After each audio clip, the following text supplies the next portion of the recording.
Wikipedia. Yeah, that's right, Wikipedia, the free encyclopedia. It's probably one of the most useful things to have ever been born of the internet, and if it wasn't for porn, I think that Wikipedia might be one of, if not the most used site right behind Facebook and YouTube, because humans are still humans.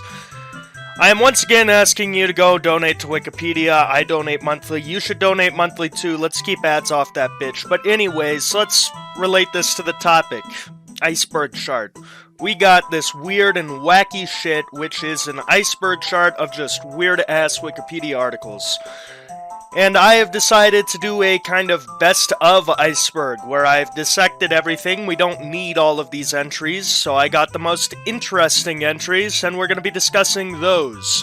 Now, if you want to see every single entry, check the Icebergs playlist. I actually did a full coverage of the Wikipedia Iceberg in 2 parts. It's like 6 hours.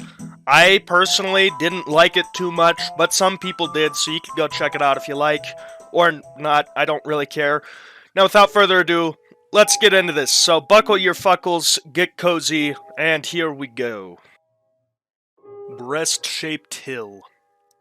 This entry is in here because I love tits. Everyone loves boobs. Breasts, mammaries, mommy milkers, if you will. Boobs are fucking awesome. And humans have this really cool fucking organic computer in their brain that has pattern recognition systems. So it can look at boobs, and then it can look at shit that might kinda look like boobs and be like, yo, tits. So let's just take a look at some breast-shaped hills. There's this one, it's even got a little nipple up there. Yeah. Oh god, how do I go back? We got this one. Even larger nipple up there. We got these guys, 2 of them. Whoa, let's fucking go, baby. This looks like it's coming out of a TV, but hey, tits, man. You get the point. Boobs. They're awesome. That is not quite as boob-shaped as one would have us believing. I don't think nipples typically look like that, so that one doesn't get the pass. Not seeing this one either. Nice. So yeah, you get what I'm saying here. Breast-shaped hills. Isn't that fucking awesome? You bet your ass it is. Spontaneous human combustion. Could you imagine if you were just chilling, talking with somebody, and they fucking Well, that's spontaneous human combustion. It's in the fucking name. You know, somebody's just chilling, randomly they fucking catch on fire. Yeah. From the Wikipedia article itself, spontaneous human combustion is a pseudoscientific concept of the combustion of a living or recently deceased human body without an apparent external source of ignition. In addition to reported cases, the descriptions of the alleged phenomena appear in literature, and both types have been observed to share common characteristics in terms of circumstances and the remains of the victim. Scientific investigations have attempted to analyze reported instances of spontaneous human combustion and have resulted in hypotheses regarding potential causes and mechanisms, including victim behavior and habits, alcohol consumption, and proximity to potential sources of ignition, as well as the behavior of fires that consume melted fats. Natural explanations, as well as unverified natural phenomena, have both been proposed to explain reports of spontaneous human combustion. The current scientific consensus is that purported cases of SHC involve overlooked external sources of ignition. Now we have the overview, which is same shit that I have just read, but there is some characteristics, which is the recorded cases have these things in common. The victims are chronic alcoholics. They are usually elderly females. The body has not burned spontaneously, but some lighted substance has come into contact with it. The hands and feet typically fall off. The fire has caused very little damage to combustible things in contact with the body, because, you know, maybe it's just Satan fast-tracking you to hell. Alcoholism is a common theme in early spontaneous human combustion literary references because, in part, some Victoria-era physicians and writers believed spontaneous human combustion was a result of alcoholism.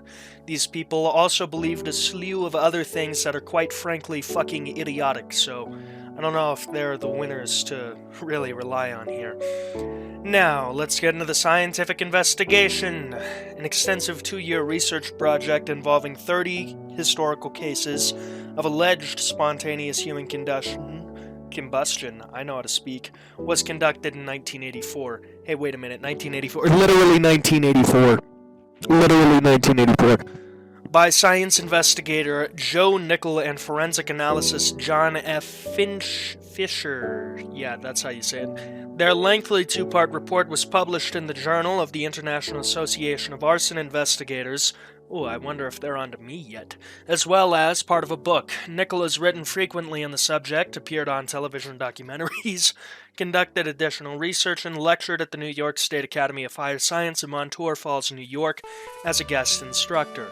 Nickel and Fisher's investigation, which looked at cases in the 18th, 19th, and 20th centuries, showed that the burned bodies were close to plausible sources for ignition. Candles, lamps, fireplaces, and so on. That's right, if you drink booze and you're a woman, do not stand close to a candle, you will spontaneously combust. Such sources were often omitted from the published accounts of these incidents, presumably to deepen the aura of mystery surrounding an apparently spontaneous, with quotation marks, death. The investigations also found that there was a correlation between alleged spontaneous human combustion deaths and the victim's intoxication or other forms of incapacitation, which could have conceivably caused them to be careless and unable to respond properly to an accident. Where the destruction of the body was not particularly extensive, a primary source of combustible fuel could plausibly have been the victim's clothing or covering such as a blanket or comforter, because that's right, fuck you and your coziness. However, where the destruction was extensive, additional fuel sources were involved, such as chair stuffing, floor coverings, the floor itself, and other shit. The investigators described how such materials helped to retain melted fat, which caused more of the body to be burned and destroyed, yielding still more liquefied fat in a vicious cycle known as the wick effect, or the candle effect. Wow, that's really creative naming there. According to Nickel and Fisher's investigation, nearby objects often remained undamaged because the fire tends to burn upwards but burns laterally with some difficulty. The fires in question are relatively small, achieving considerable destruction by the wick effect, and relatively nearby objects may not be close enough to catch fire themselves, much as one can closely approach a modest campfire without burning. As with other mysteries, Nickel and Fisher cautioned against single simplistic explanation for all unusual burning deaths, but rather urged investigating on an individual basis. Personally, I think this is the turbo version take. Acquire a Sigma grind set and start getting goofy with it. Really go insano style on these fucking dweebs. I personally think that it was Satan himself, the fucking Balrog, rising out of the fireplace and snatching these people into the next dimension. That's definitely what I think. /S. Neurologist Stephen Novella has said skepticism about spontaneous human combustion is now bleeding into becoming popular skepticism about spontaneous combustion. With a name like Novella, I'm sure that man hears so many fucking book jokes on a daily basis. A 2002 study by Angie M. Christensen of the University of Tennessee cremated both healthy and osteoporotic samples of human bone and compared the resulting color changes and fragmentation. The study found that osteoporotic bone samples consistently displayed more discoloration and a greater degree of fragmentation than healthy ones. The same study also found that when human tissue is burned, the resulting flame produces a small amount of heat, indicating that a fire is unlikely to spread from burning tissue. Now, there are, of course, some suggested explanations, because humans have this really weird habit of trying to explain everything. Why is your dick 2 inches? It must be because of the chemicals in the water. Definitely, totally. Whoever was unfortunate enough to have been born with that certainly was not born with a micro penis. I'm gonna drop this dick joke now. Now we have the natural explanations. Almost all cases of SHC involve people with low mobility due to advanced age or obesity, along with poor health, and victims show a high likelihood of having died in their sleep or having been able to move once they caught fire. The weird thing about that is, though, is that human flesh burns at a very low temperature, so how is the fire spreading?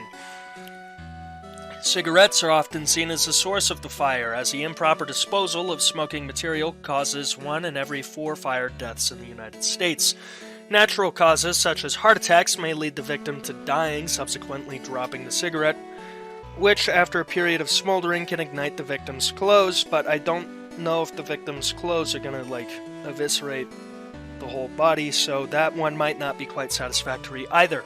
There is the Wick effect hypothesis, which suggests that John Wick himself burns these people alive as revenge for his dog. No, that's not what it is. Wrong Wick effect. This hypothesis suggests a small external flame source, such as a burning cigarette, chars the clothing of the victim at a location, splitting the skin and releasing subcutaneous fat, which is in turn absorbed into the burning clothing, acting as a wick.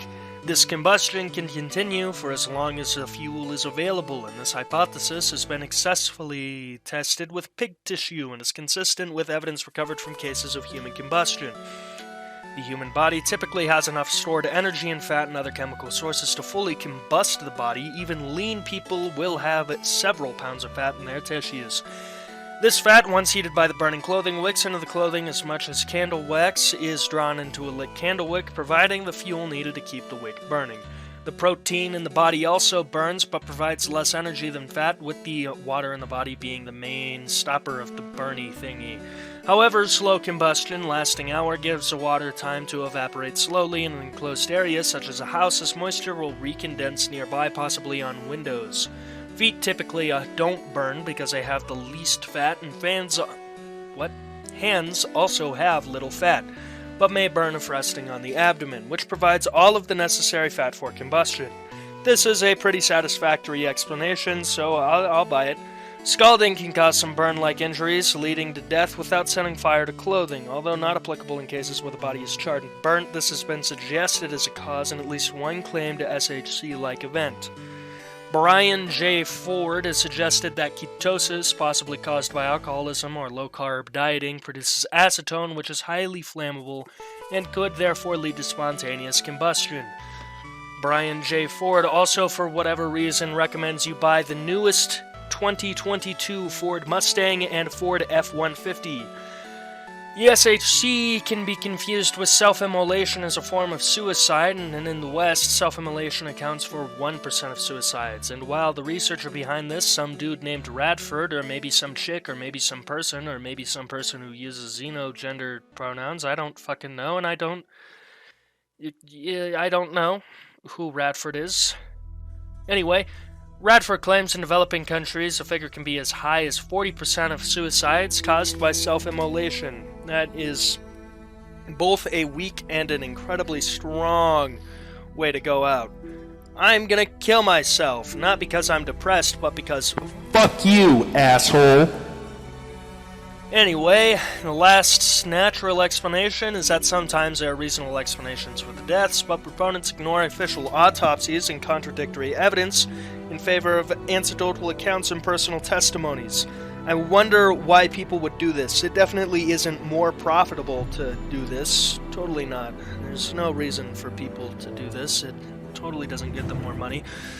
And then we get to the really fun stuff, the really cool stuff, the alternative theories. Larry E. Arnold, in his 1995 book Ablaze! Proposed a pseudoscientific new subatomic particle, which he called the pyrotron. The fuck is this, an 80s sci-fi movie? Arnold also wrote that the flammability of the human body could be increased in circumstances. I'm really on a roll with knowing how to speak today. Like increased alcohol in the blood. He further proposed that extreme stress could be the trigger that starts mini combustions. Yep, that's right. If you're too stressed, you're gonna light on fucking fire, so you'd better fucking relax, or you're gonna burn alive! This process may use no external oxygen to spread throughout the body. Also, are you feeling relaxed yet? Since it may not be an oxidation-reduction reaction, however, no reaction mechanism has been proposed. Researcher Joe Nicholas criticized Arnold's hypothesis as being based on selective evidence and argument from ignorance, which I'm gonna have to agree with. A pyrotron? What kind of goofy-ass shit is that? Shut the fuck up.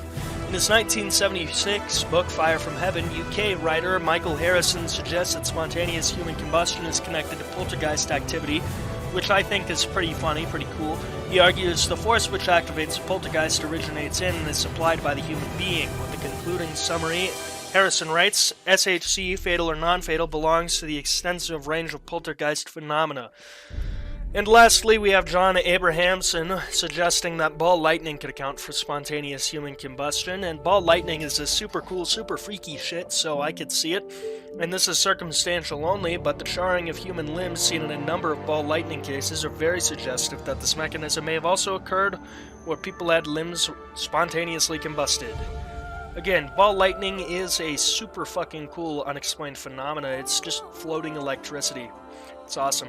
There's some notable examples. We're not going to read that. And there's cultural references. Who cares about culture, am I right? Next entry. Shout out to Childish Gambino for getting me through this recording session. Now let's get into these nuts. Ha! Got him! Nice touch, good. Let's try that again.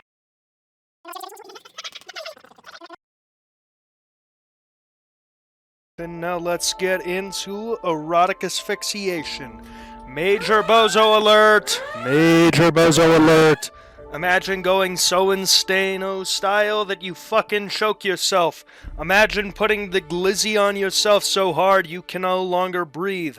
Imagine really putting the leet femgies on your own fucking throat. Bozo alert! What is erotic asphyxiation? The few of you who have yet to learn what pornography is may ask. Well, oh boy. Erotic asphyxiation is the intentional restriction of oxygen to the brain for the purposes of sexual arousal.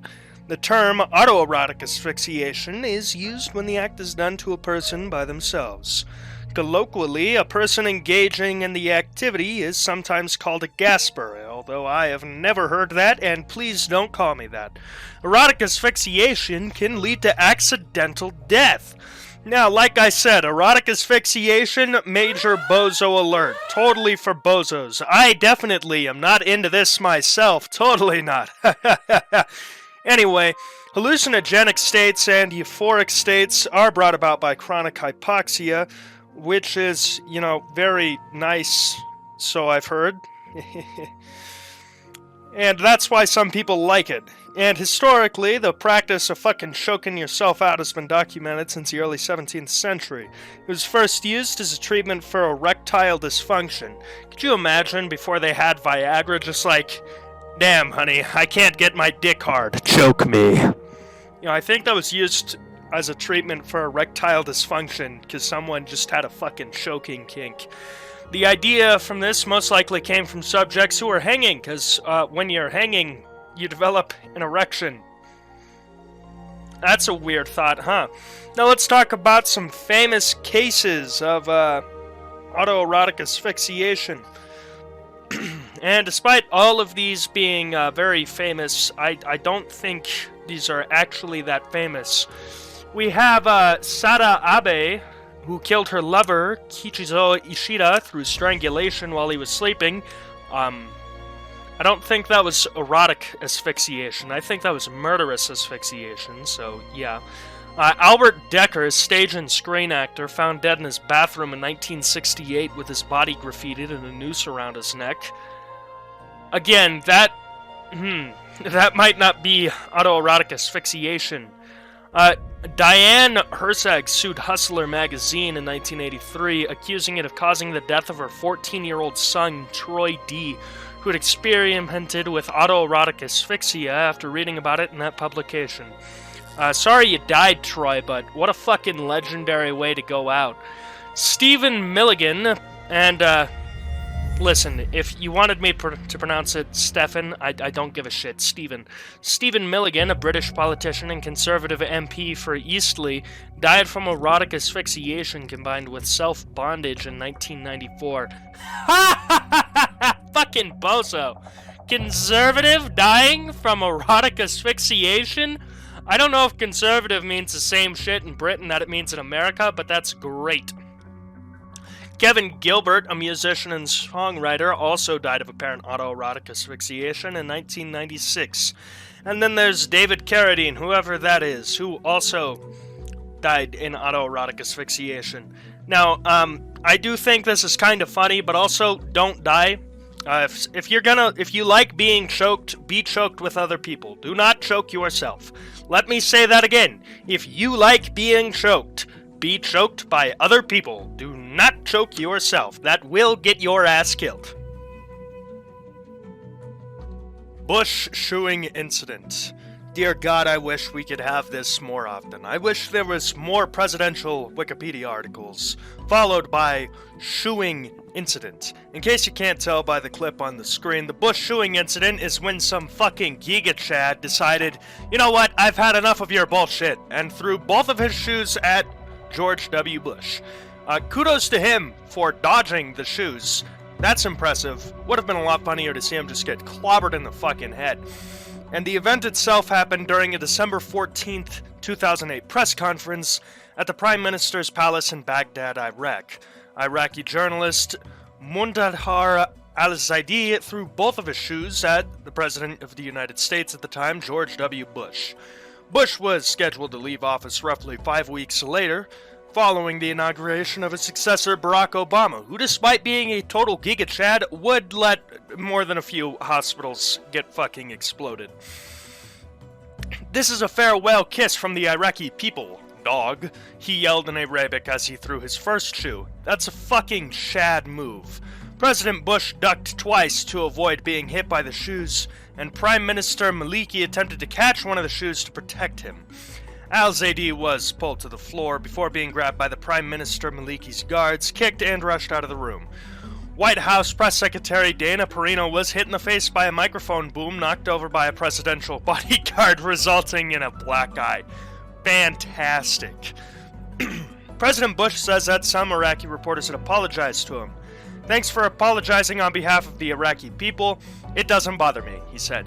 If you want the facts, it's a size 10 shoe that he threw when asked about the incident by another reporter. President Bush said it's a way for people to draw attention. I don't know what the guy's cause was. I didn't feel the least bit threatened by it.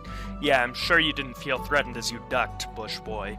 When later asked to reflect on the incident, President Bush said, I didn't have much time to reflect on anything. I was ducky and dodging. I'm not angry with the system. I believe that a free society is emerging and a free society is necessary for our own security and peace. Perino said, I don't think you can take one guy throwing his shoe as representative of the people of Iraq. Hopefully not. Al-Zaidi was initially held by the Prime Minister's guards and later turned over to the Iraqi Army's Baghdad command. The command handed him over to the Iraqi judiciary, and hundreds took to the streets to demand his release. Al-Zaidi could have faced charges of insulting a foreign leader and the Iraqi Prime Minister. Oh god, if that was a charge in the United States, I'd be serving some heavy time right now.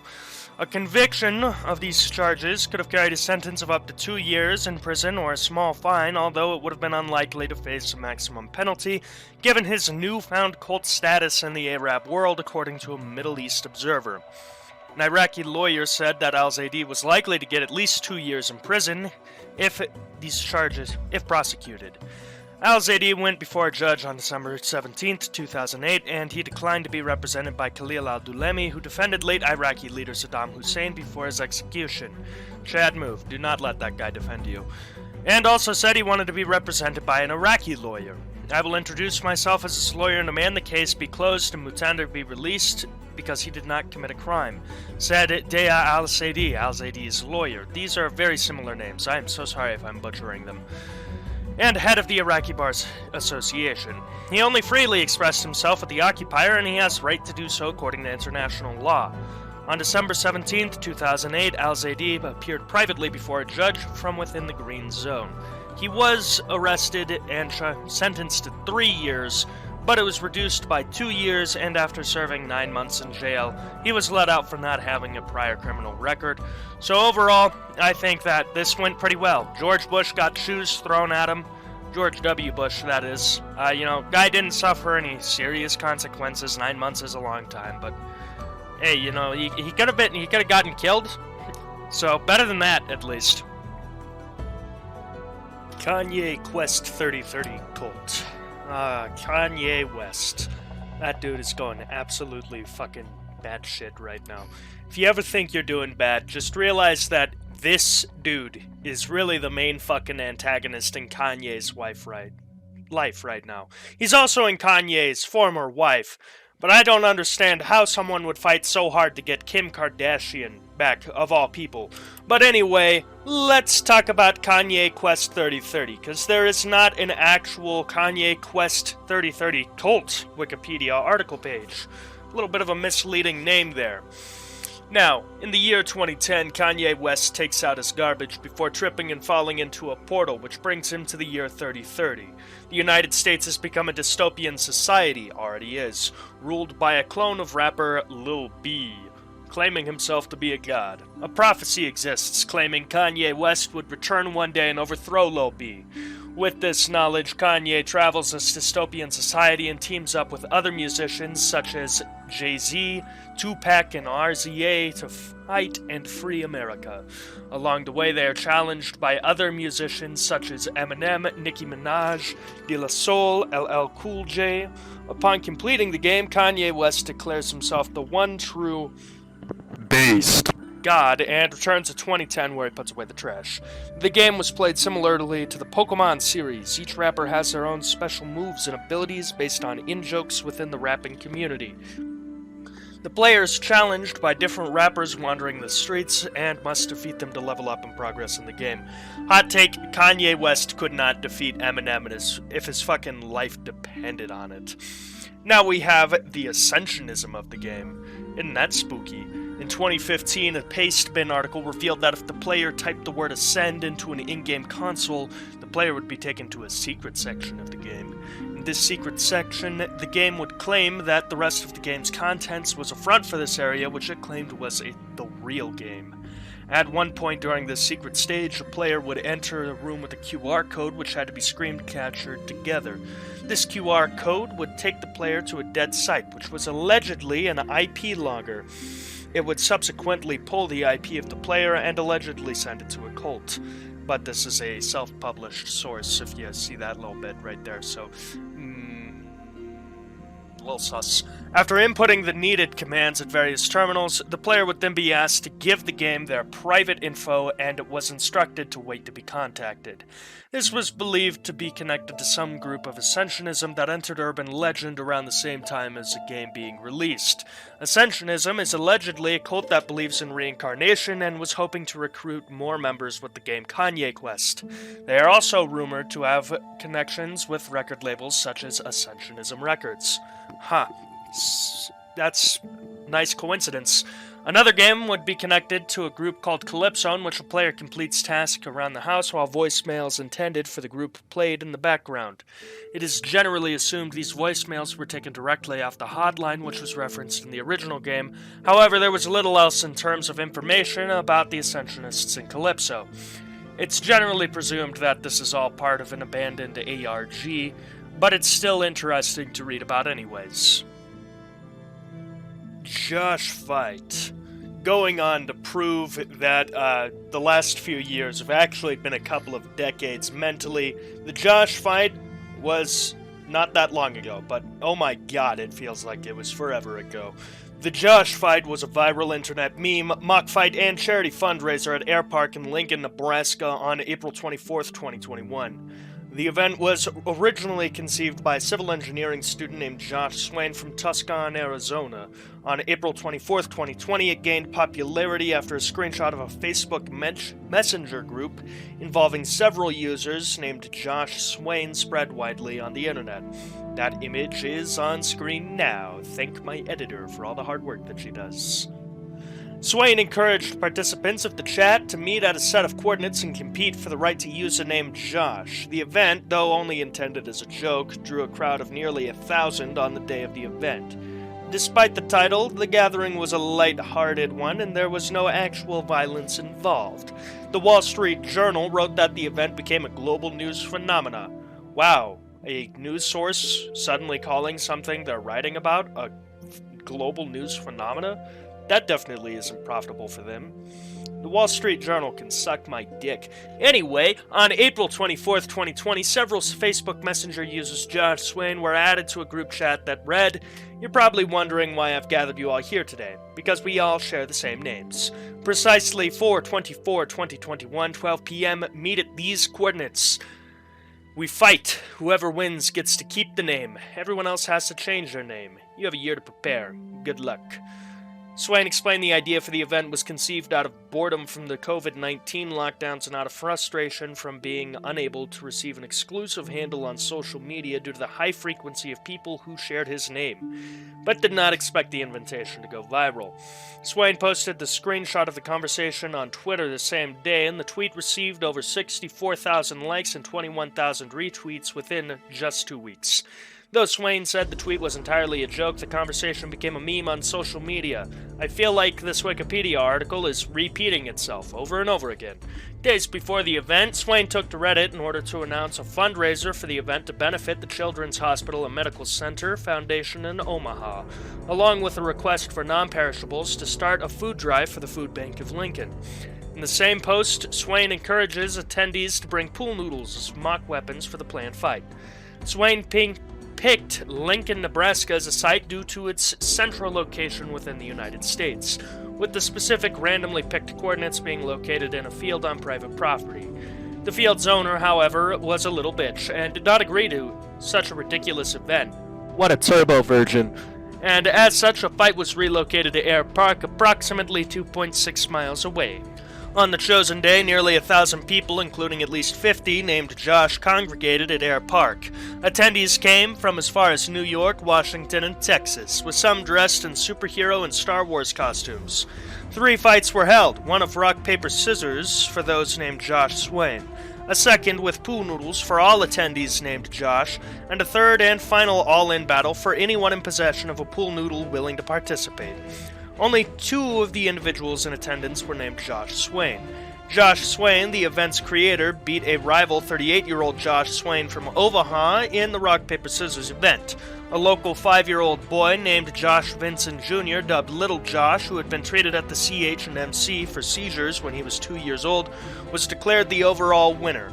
Vincent Jr. was crowned with a paper coronet from Burger King, as well as a replica AEW World Championship belt. And he was dubbed The Josh. Vincent Jr.'s father, Josh Vincent Sr., said afterward that his son had the time of his life. The gathering raised $14,000 for the Children's Hospital and Medical Care Center Foundation, far past its initial goal of $1,000, and collected over 200 pounds of food for the nearby food bank. The CH&MC has since shown appreciation for the fundraiser on social media. On May 6, 2021, I presume, Josh Sellers, a Californian winery, decided to triple the donation by donating $30,000 to the CH&MC. The Wall Street Journal, again, bringing the stinky into this lighthearted and very heartwarming story. This is literally just what it said earlier. The Wall Street Journal wrote that this event became a global news phenomena. Listen, I don't really like bitch about Wikipedia articles because they are a godsend, especially as an informative YouTuber. I fucking love Wikipedia. But please, Wikipedia article authors, do not repeat the same phrase twice in such a small chunk of text. It just looks bad. Anyway, that's my little mini rant over. We love to see it. We love the Josh fight. One of the few good things still happening. Well, it's already passed. It's gone. One of the few good things that did happen in the shit show that has been the last few years. It's gotta get better at some point, though, right? Right? Well. Now we're done with level 1. We've got all the first tier of cool stuff you probably know about, like hills that are shaped like tits and these nuts and Whether or not I like to be choked, I won't tell you. I more enjoy the threatening feeling that some of you probably have. I feed off of it like an energy vampire.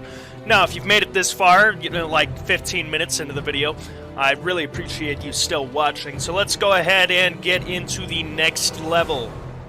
Level 2. Theodore Vasilyev. Have you ever looked at a person and been like, damn, that person fucks? Or you ever looked at a person and been like, damn, I'd fuck that person? Well, I guess a lot of people, or one person, a lot of times thought that about Mr. Vasilyev because Theodore Vasilyev is a Russian peasant who lived from 1707 to 1782 and claimed to have had over 100 children.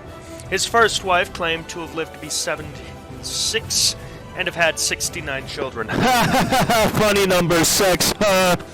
16 pairs of twins, 7 sets of triplets, and 4 sets of quadruplets. God, that woman's poor vagina. Oh my fucking god, that woman's poor vagina. 67 of them survived infancy with the loss of 1 set of twins, and this is a record for most children born to a single woman. I think I might have been wrong about my claim that there was over 100 kids. Yep, I was big fucking stupid. You go ahead and slap the dum-dum sticker on me.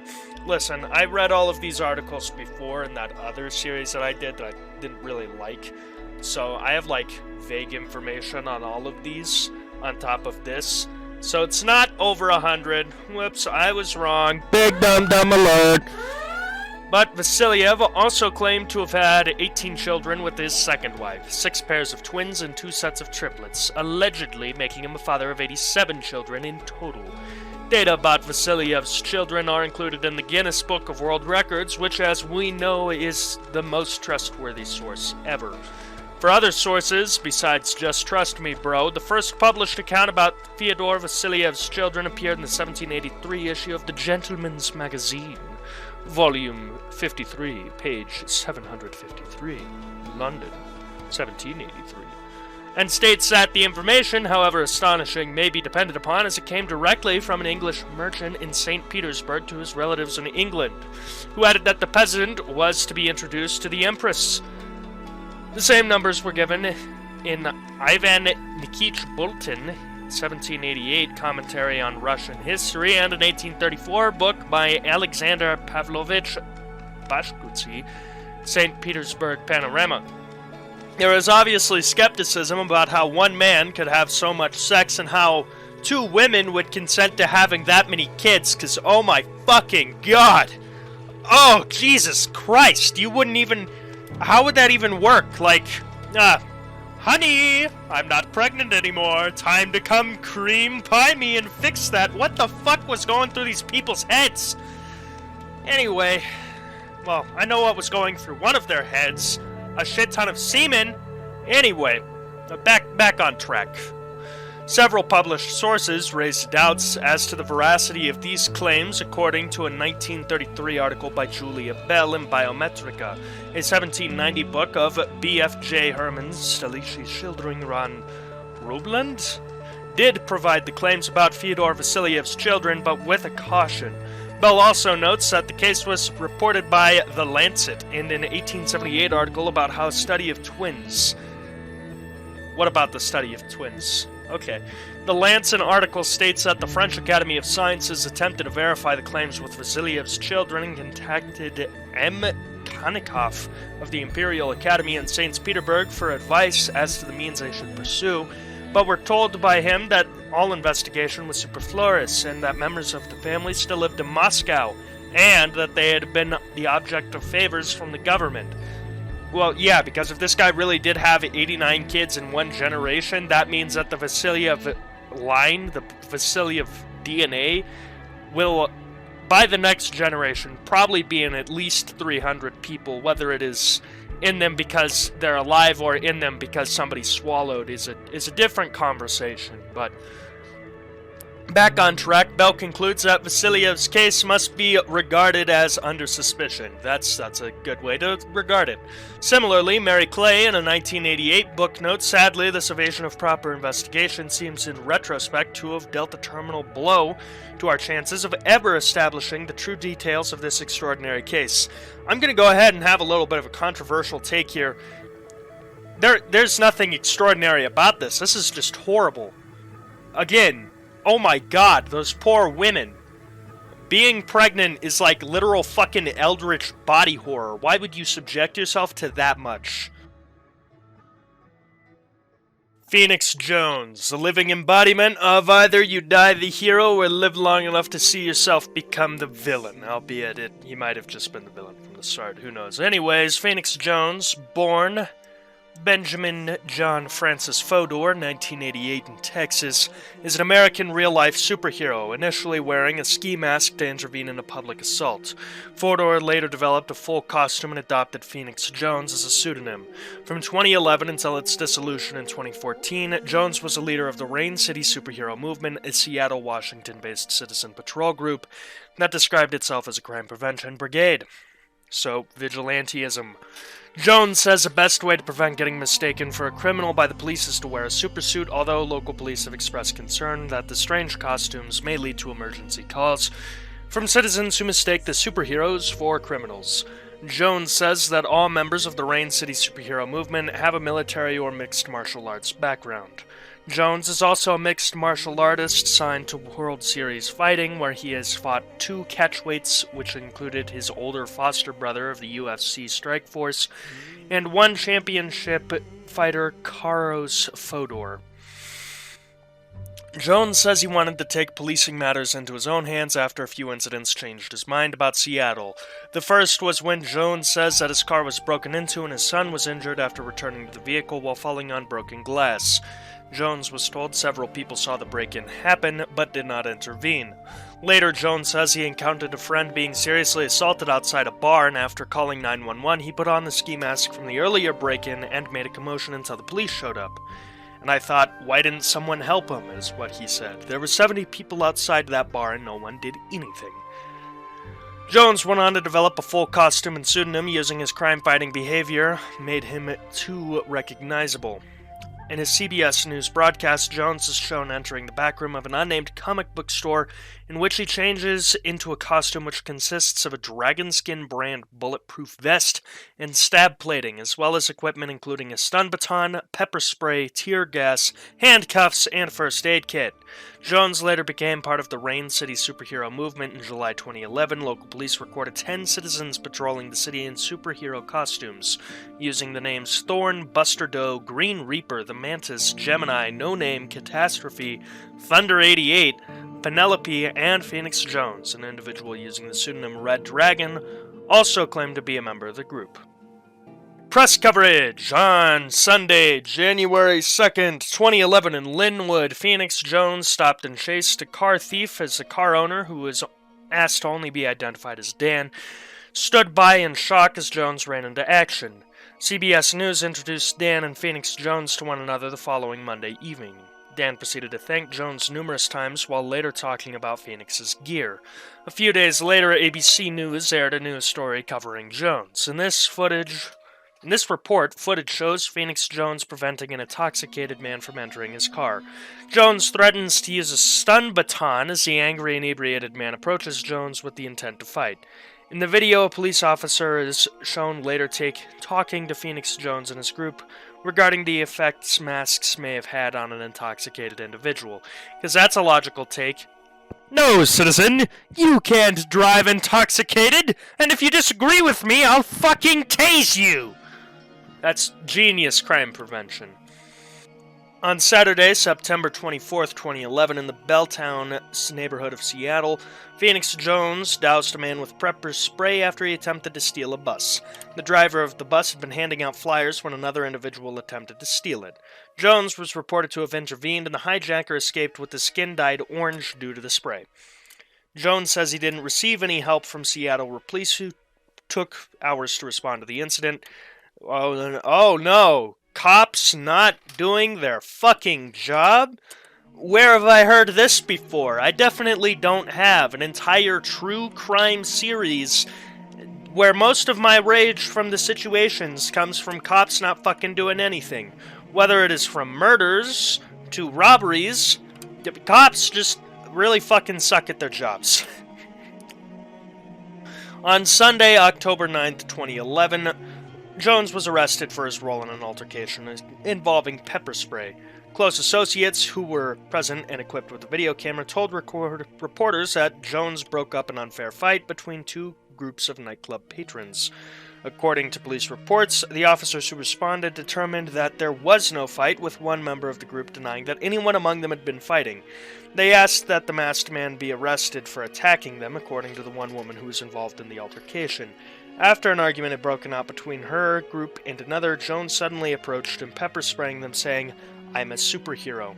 The next day, videographer Ryan McNamee uploaded a video online showing Jones responding to what McNamee described as a huge fight. McNamee's video shows a woman hitting Phoenix Jones and another person with their shoe. Jones was released on bail hours later with no charges having been filed. In another incident several hours later, Phoenix Jones had gone to the defense of a potential crime victim. Police arrived after the aggressors had fled, and in the report, the police called it a case of questionable use of pepper spray, but the victim later told Seattle Times that Jones was indeed a hero who had saved him from a potential beatdown. On Sunday, November 27, 2011, near the Belttown neighborhood of Seattle, Jones and crew followed a man accused of stabbing another man. They prevented the attacker from fleeing until Seattle police arrived. On Friday, January 6, 2012, Phoenix Jones and crew stopped a fight at the same location of the New Year's Eve shooting in Belttown. On Tuesday, May 1st, 2012, a blogger reported that Jones had pepper-sprayed Black Bloc protesters in downtown Seattle. Although Jones denied this on Twitter, in an interview with the Bob Rivers Show's May 2nd, Jones asserted that while undercover with the protesters, several of them had revealed to him a plot to bomb the city courthouse. According to Phoenix Jones, after telling the police and receiving no support, he and another member of the Rain City superhero movement intercepted the protesters at the courthouse and acted in self-defense as the protesters began throwing rocks and bottles through the glass doors of the courthouse. Fellow costumed activists El Caballero and Midnight Jack accompanied Phoenix Jones. In November 2012, Jones hit the headlines for engaging in mutual combat, which is when someone agrees to fight you, I believe. Yep. Okay. On Friday, March 27, 2015, in New Haven, Connecticut, just before Phoenix Jones was to be the featured speaker at the Institute Library's Amateur Hour speaking series, he prevented a man from being stabbed by holding off a group of men until police arrived. Deputized to hold the superhero's backpack was Amateur Hour host and This American Life contributor Jack Hitt, to whom Phoenix Jones later gave the superhero moniker Blue Corduroy. On Sunday, 20th, 2015, in Seattle, Washington, Jones spotted three men pistol-whipping another man, and after alerting the police, charged a man holding the gun and knocked it out of his hand. The three were arrested for assault, with one being charged by possession of a firearm by a felon. On Tuesday, March 22nd, 2016, in Seattle, Washington, Jones attempted to assist authorities by talking the man in the tree down from the 80-foot sequoia he had climbed, but police rejected the offer. Jones was also seen patrolling the Chaz, Capitol Hill Autonomous Zone, in June 2020. When asked if he would have arrested someone for smoking cannabis, Jones said he considered this a low priority, and that he has no problem with people using drugs but wants drug dealers to sell somewhere else, which is ironic, because he would later be arrested for selling drugs. Jones reports being stabbed with a knife while trying to intervene with a drug dealer and a resident, damaging part of his costume that had to be repaired. He told police that his ballistic vest had helped stop a bullet in an incident in Tacoma.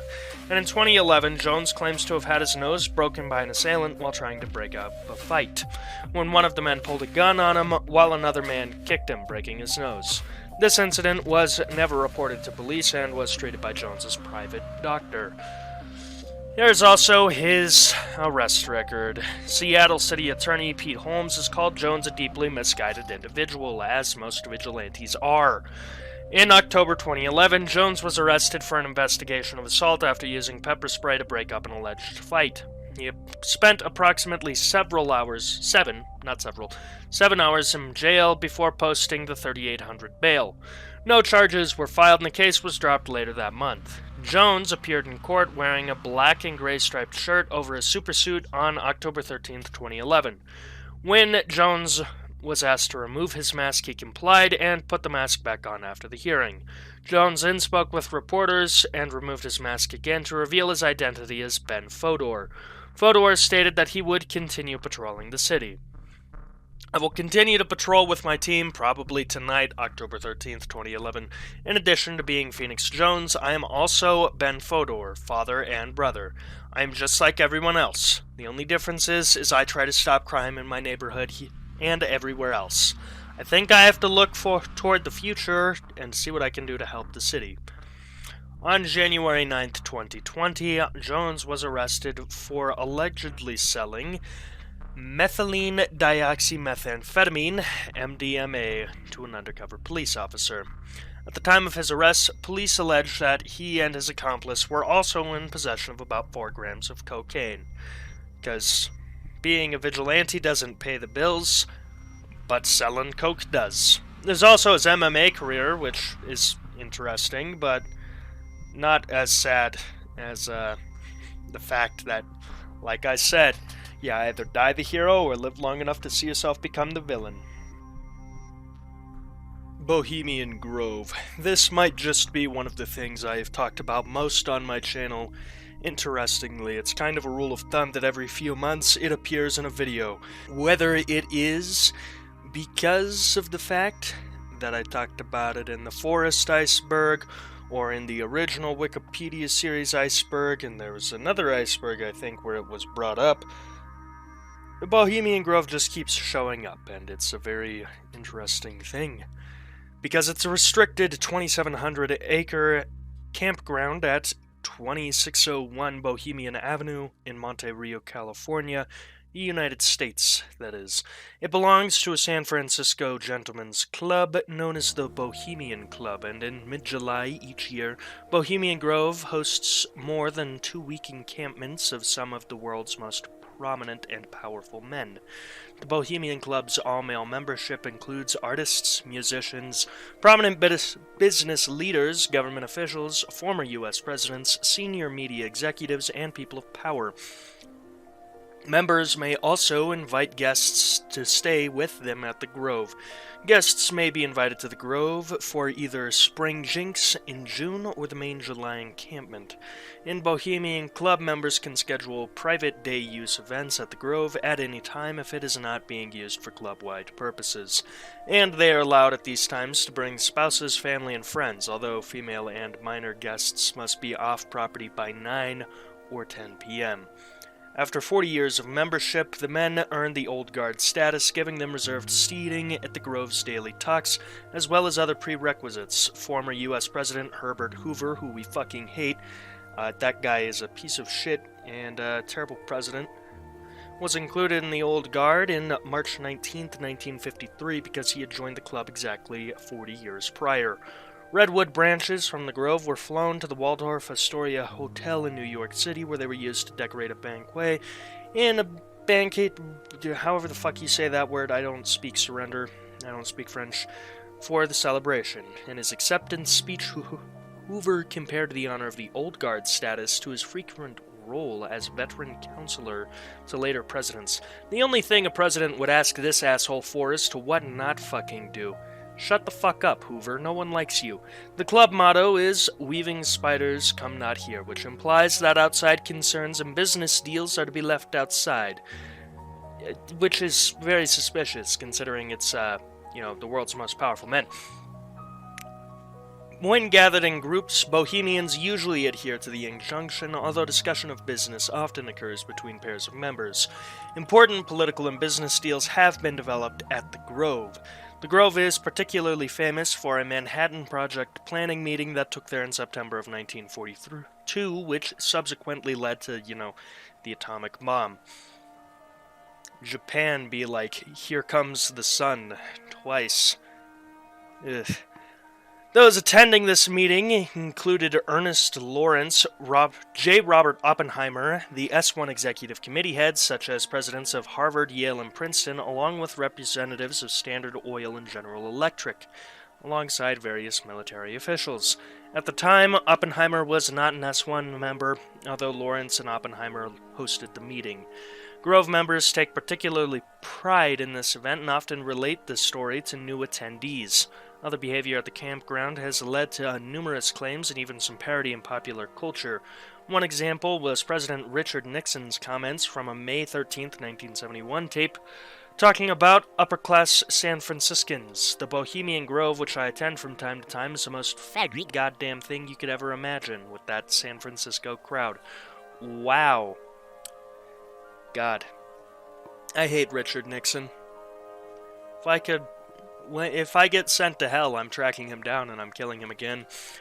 Anyway, let's talk about the history, which I'd mostly discussed, but anyways, the tradition of a summer encampment was established 6 years after the Bohemian Club was formed in 1872. Henry Harry Edwards, a stage actor and founding member, announced he was relocating to New York City to further his career, and on June 29, 1878, somewhat fewer than 100 Bohemians gathered in the Redwoods in Marin County near Taylorville, present-day Samuel P. Taylor Park, for an evening send-off party in Edwards' honor. Freely flowing liquor and some Japanese lanterns put a glow on festivities, and club members retired at a late hour to the modest comfort of blankets laid on the dense mat of redwood needles. Wow, how nice. This festive gathering was repeated the next year without Edwards and became the club's yearly encampment. By 1882, members of the club camped together at various locations in both Marin and Sonoma County, including present-day Muir Woods and a redwood grove that once stood near Duncan Mills, several miles down the Russian River from current location. From 1893, Bohemians rented the current location, and in 1899 purchased it from Melvin Cyrus Meeker, who had developed a successful logging operation in the area. Gradually, over the next decades, members of the club purchased land surrounding the original location to the perimeter of the basin in which it resides. Writer and journalist William Henry Irwin said of the Grove, "You come upon it suddenly. One step and its glory is over you. There's no perspective. You cannot get far enough away from one of the trees to see it as a whole. There they stand, a world of height above you, their pinnacles hidden by their topmost fringes of the branches or lost in the sky." Not long after the club's establishment by newspaper journalists, it was commanded by prominent San Francisco-based businessmen who had provided the financial resources necessary to acquire further land and facilities at the Grove. However, they still retained the Bohemians, the artists and musicians who continue to entertain international members and guests. There is, of course, membership and operation. The Bohemian Club is a private club. Only active members and their guests may visit. Guests have been known to include politicians and notable figures from other countries, and particularly during the midsummer encampment. The number of guests is strictly limited due to the small size of facilities. Camp valets are responsible for the operation of the individual camps. The head valets are akin to general managers at a resort, club, or hotel, so they are not paid enough to put up with the bullshit. Several staff include female workers whose presence at the Grove is limited to daylight hours and central areas close to the main gate. Male workers may be housed at the Grove within the boundaries of the camp to which they are assigned or in peripheral service areas. High-status workers may stay in small private numbers, but most are housed in rustic bunkhouses. What is the club's thing against women? Like, damn, bruh. No women past 9? That seems a little sus to me. Is this just where world's prominent men go to have gay orgies? Is that what happens at the Bohemian Grove? The main encampment of the area consists of 160 acres of old-growth redwood trees over 1,000 years old. The main activity at the Grove is varied entertainment in which all members participate on a grand main stage and a smaller, more intimate stage. It's absolutely gay orgies. The majority of common facilities are entertainment venues. Sleeping quarters or camps are also scattered throughout the Grove. There were 118 as of 2007, and these camps, which are frequently patrilineal, are the principal means through which high-level business and political contacts and friendships are formed. These preeminent camps are Hillbillies, Mandalay, Caveman, Stowaway, Uplifters, Owl's Nest, Hideaway, Island of Aves, Lost Angels, Silverado Squatters, Sempervirens, Hillside, and Idlewild. Each camp has a captain, and one of his many jobs is its upkeep. Many local Sonoma County contractors have performed a variety of tasks at these camps, and have called the requested work simple and eco-friendly.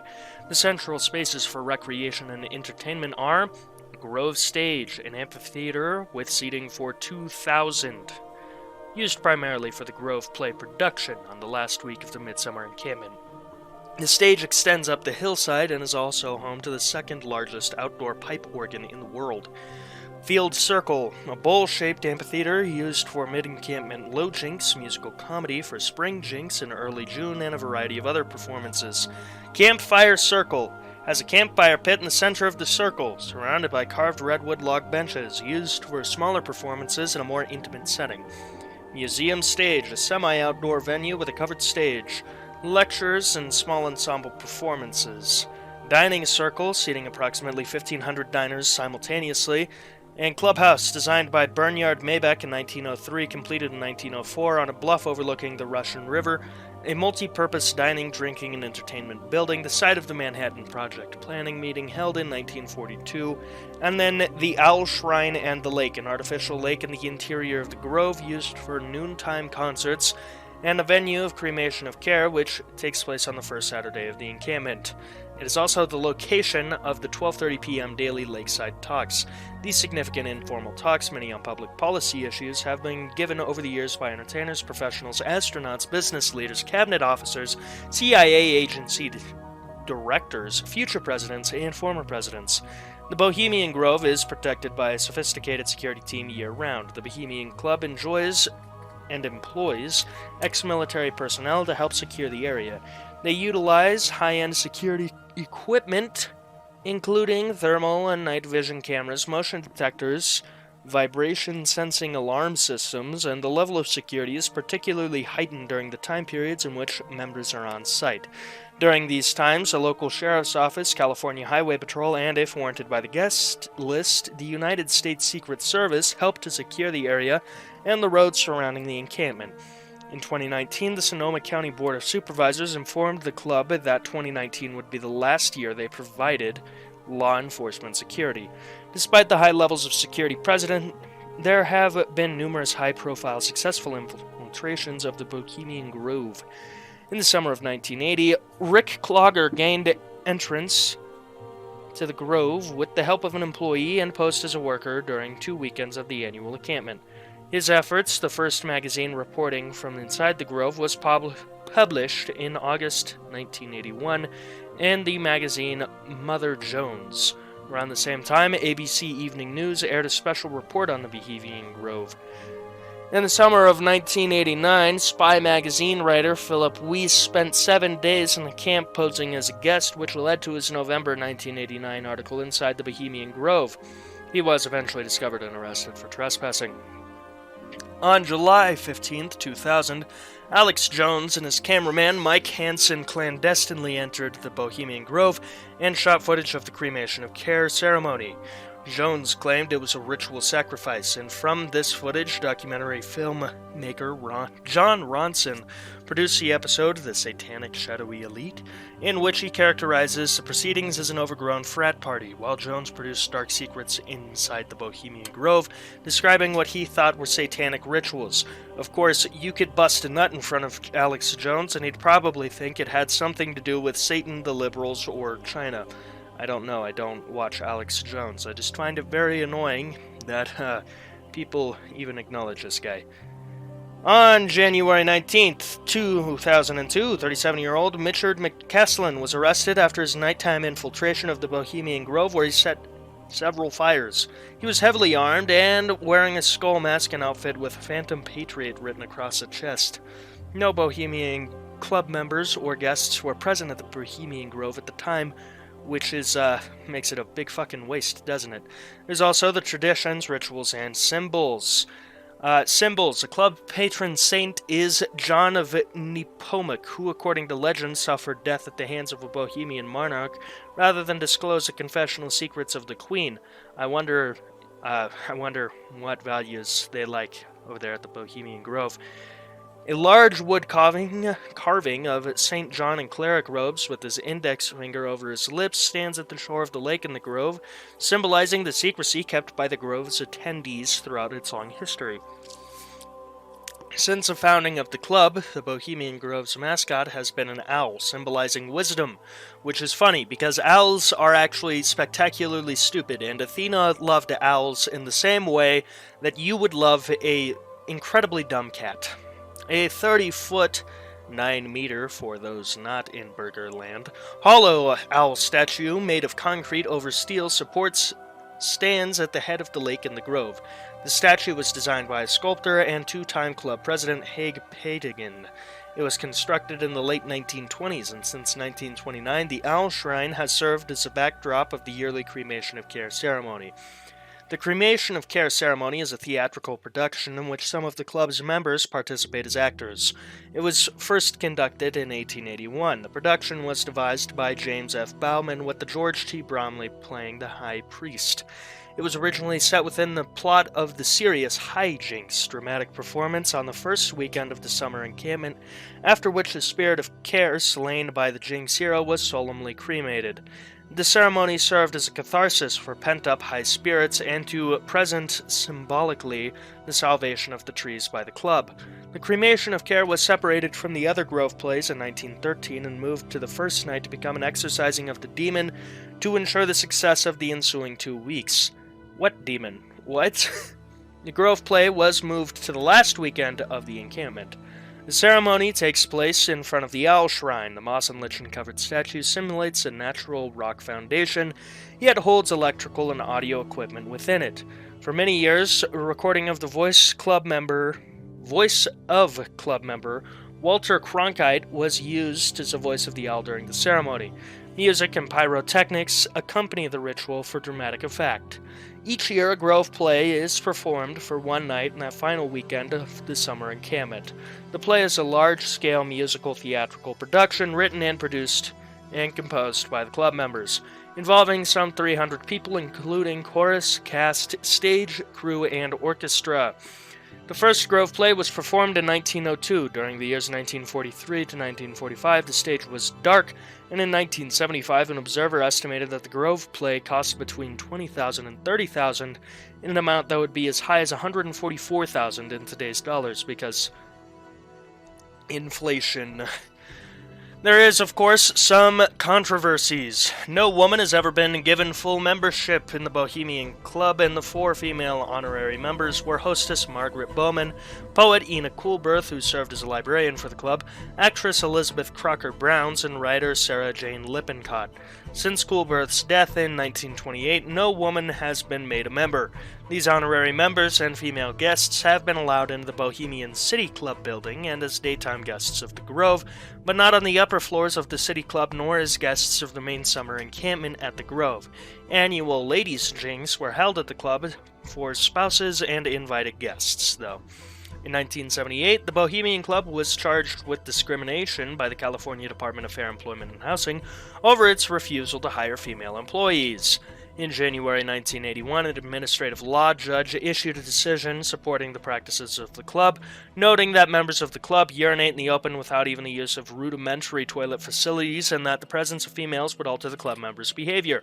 However, the judge's decision was overruled by the State Fair Employment and Housing Commission, which October 17, 1981, they ordered the club to begin recruiting and hiring women as employees.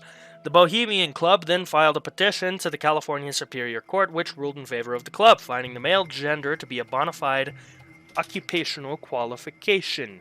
It was revealed at the trial that the judge had previously participated in club activities, yet the request that he had was disqualified was denied. The Fair Employment and Housing Commission appealed to the California Court of Appeal, which reversed the lower court's decision, holding that the Bohemian Club's private status did not shield it from the same rules which govern all California employers. The Supreme Court of California denied the review in 1987, effectively forcing the club to hire some fucking women, and workers would now have to be women, sometimes, during the summer encampment in the Grove in Monte Rio. This ruling quickly became quoted as a legal precedent and was discussed in the 1995-1996 floor debate surrounding the California Senate Bill SB 2110 Maddie, a proposed bill concerning whether tax-exempt organizations, including fraternal clubs, should be exempt from the UNRRA Civil Rights Act. In 2019, a Sonoma County Board of Supervisors member, Linda Hopkins, who was elected to the district encompassing the Grove, wrote an open letter criticizing the Bohemian Club had in making it difficult for women to get into politics, the lack of investment in the community despite members' personal wealth, and the anachronistic and hegemonic attitudes she felt described the Grove. There is, of course, logging. Oh boy, I wonder what this one is. Outside the central camp area, which is the site of the old growth grove, but within 2,700 acres owned by the Bohemian Club, logging activities have been underway since 1984. Literally 1984. Approximately 11 million board feet of lumber equivalents were removed from the surrounding redwood and Douglas fir forest from 1984 Literally 1984. to 2007. The board has, in 2007, the Bohemian Club Board filed an application for a non-industrial logging permit available to landowners with less than 2,500 acres of timberland, which would allow them to steadily increase their logging in the second growth stands from 800,000 board feet per year to 1.7 million board feet over the course of a 50-year permit. The board had been advised by Tom Bonnickson, retired forestry professor, that they should conduct group selection logging to reduce the risk of fire burning through the dense second growth stands, damaging the old growth forest the club wants to protect. The Bohemian Club stated an expansion of logging activities was needed to prevent fires, and that money made from the sale of lumber would be used to stabilize access road and clear fire-promoting species like tin oaks and underbrush. The California Department of Fish and Game instead recommended single-tree logging to preserve the habitats of murrelets and spotted owls in the sentient trees. Philip Rundle, University of California, Berkeley professor of biology, said that the redwoods are not very flammable and that this is clearly a logging project, not a project to reduce fire hazard. Reed F. Noss, professor at University of California, Davis, has written that fires within redwood forests do not need to be prevented, that young redwoods are adapted to regenerate well in the destruction left behind by the fires of the typical climate. Typical climate? What's that? You clearly haven't heard of climate change. After controversy raised by opponents of the harvesting plan, the club moved to clearly establish a qualification for the permit by offering 163 acres to the Rocky Mountain Elk Foundation in Missoula, Montana for a conservation easement. A further 56.75 acres were written off as not being available for commercial logging, bringing the total to 2,316 acres and thereby qualifying for the permit. Opponents and their lawyers interpret the relevant law as counting all timberland and not just that actually subject to the logging permit. They state that if the total timberland is counted, they still have 2,500 acres owned by the club, so the permit should not be granted. On March 10, 2011, Judge Reen A. Chotu rejected the non-industrial timber management plan that the California Department of Forestry and Fire Protection had approved. The suit, brought by the Sierra Club and the Bohemian Redwood Rescue Club, had sought to have the NTMP annulled. The ruling calls on the Bohemian Club to draft a new NTMP that offers alternatives to its proposed rate of logging. At present, Bohemian Club is not allowed to log on any of its property. Jesus Christ, that was spectacularly long. So yeah, Bohemian Club, rich dudes, totally for gay orgies. I'm convinced. And there we have it. That is level 2 done. Now let's go on to level 3, where there's a lot of really exciting stuff. Oh boy, can you hear it in my voice, how excited I am? Just kidding, I actually am very excited. Let's go. North Sentinel Island. This one ought to be an interesting entry. North Sentinel Island is one of the Andaman Islands in the Indian archipelago in the Bay of Bengal, which also includes South Sentinel Island. It is home to the Sentinelese, an indigenous people in voluntary isolation who have defended, often by force, their protected isolation from the outside world. The Andaman and Nicobar Islands Protection of Aboriginal Tribes Act of 1956 prohibits travel to the island and any approach closer than 5 nautical miles in order to prevent the tribal community from getting foreign diseases to which they have no acquired immunity. The area is patrolled by the Indian Navy. Nominally, the island belongs to the South Andaman Administrative District, part of the Indian Union Territory of the Andaman and Nicobar Islands, and in practice, Indian authorities recognize the islanders' desire to be left alone and restrict their role to remote monitoring. They do not prosecute them for killing people either. The island is a protected area of India, and in 2018, the government of India excluded 29 islands, including North Sentinel, from the restricted area permit regime in a major effort to boost tourism. I'm sure that went well. In November 2018, the government's Home Ministry stated that the relaxation of the prohibition was intended to allow researchers and anthropologists with pre-approved clearance to visit Sentinel Islands. The Sentinelese have repeatedly attacked approaching vessels. Such attacks have resulted in the deaths of 2 fishermen in 2006 and an American Christian missionary, John Allen Chow, in 2018, but we'll get into that fucking idiot later. Geography.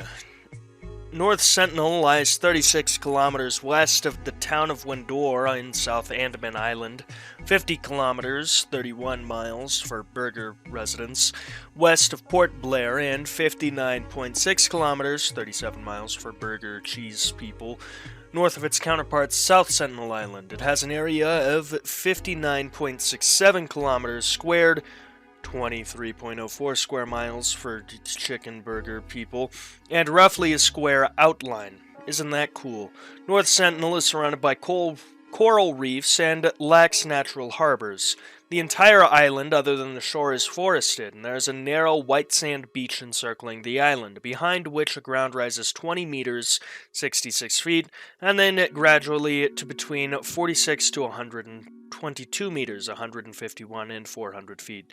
Near the center, reefs extend around the island between 0.9 and 1.5 kilometers, 0.5 and 0.8 miles, from the shore. A forested islet, Constant said. Also, Constant Islet is located about 600 meters, 2,000 feet, off the southeast coastline at the edge of the reef.